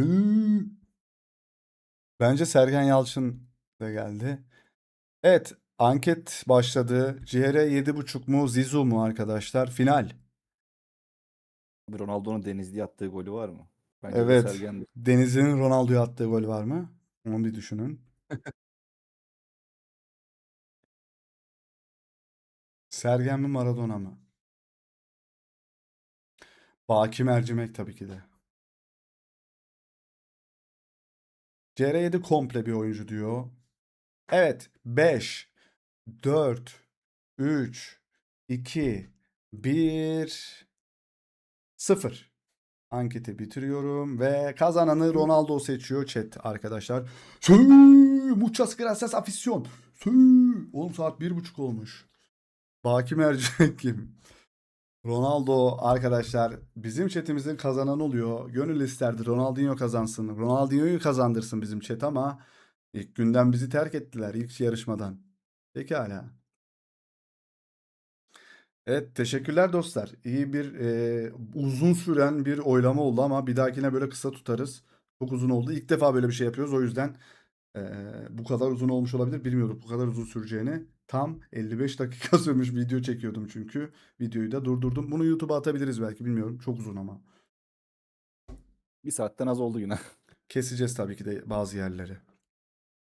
Araya bir tane keyfimizi kaçıran bir arkadaş geldi ama olsun. Açıklamalara yarın mı bakacaksın? Onu video yapacağım. Salih Kral, teşekkür ederim canlı geldiğin için. O ne demek lan? Uzaylılar ikinci, ilk yarı gelmedi mi uzaylılar? Bence güzel, keyifli oldu ya. Güzeldi abi. Biraz chat uyudu sadece. Evet. Yarısından sonra. O da Evet. uzun diyedir muhtemelen, anlaşılabilir. Evet. Tabii ki de.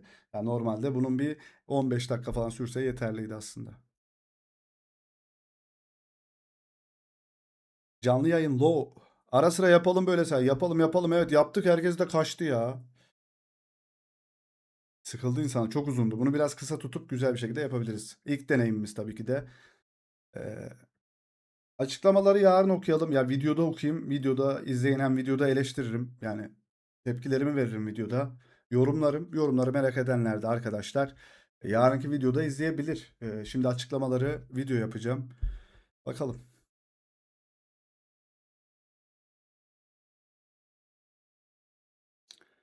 Evet, o zaman yavaştan kaçalım mı arkadaşlar?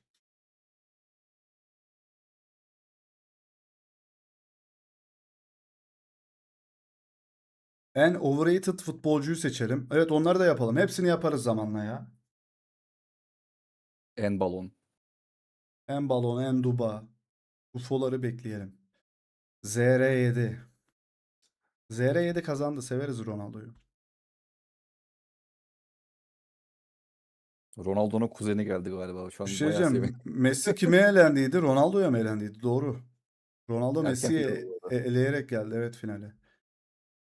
La UFO'lar geldi sahaya.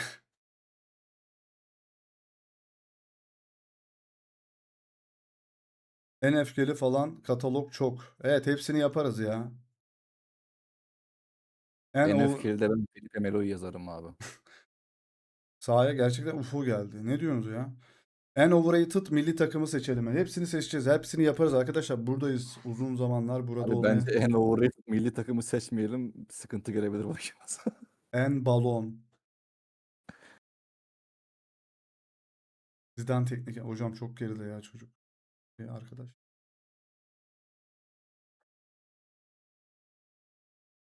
Haiti maçı var oğlum. Brezilya maçı nerede? Bu cansız mı? Vini'yi UFO kaçırdı diyen var. Ufko'yu Vini Ufo'yu kaçırmıştır bence. Gülüşüyle. Haiti bile 3 puan almış. Yazıklar olsun. Sonuncu mu olduk biz Dünya Kupası'nda? En sonuncu mu? Evet arkadaşlar, o zaman bir yayının daha sonuna geldik.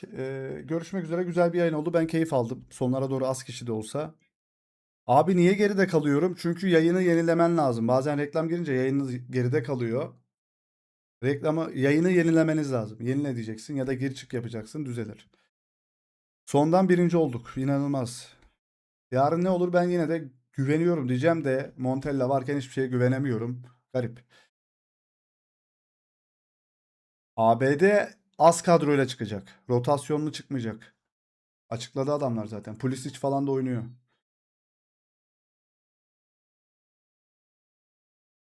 Ben şu an Brezilya maçını falan da izleyeceğim yani. Açtım.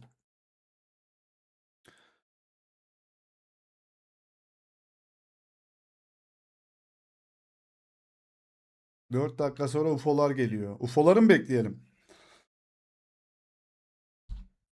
Kaçıncı dakikada gelecek dedi kadın? 38'de mi demişti? Dur, şu kadın buraya yazmıştı. 38. dakikasında Neymar'ı uzaylılar kaçıracak diyor. Bakalım.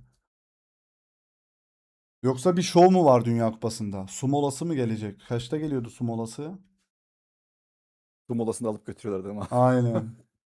Su fabrikasına götürüyorlar.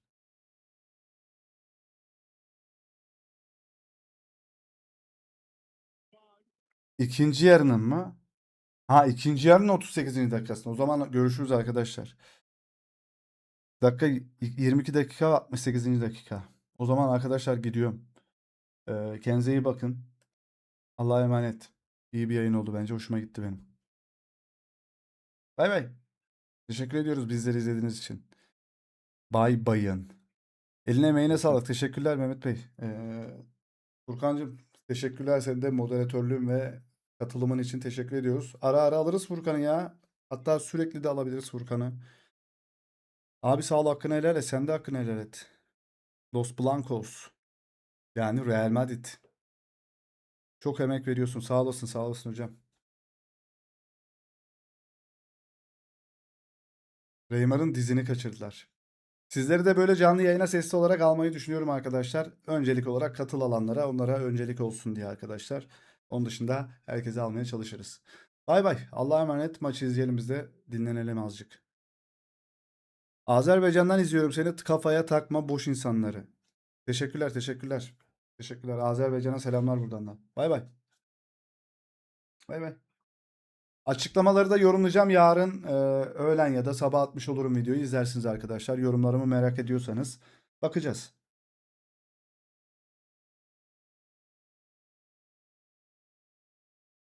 O zaman nerede lan o?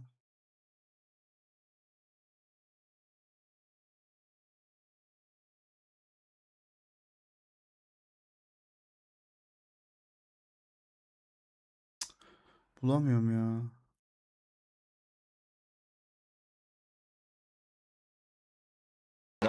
Arda Güler! Mais non! Il est pas sérieux!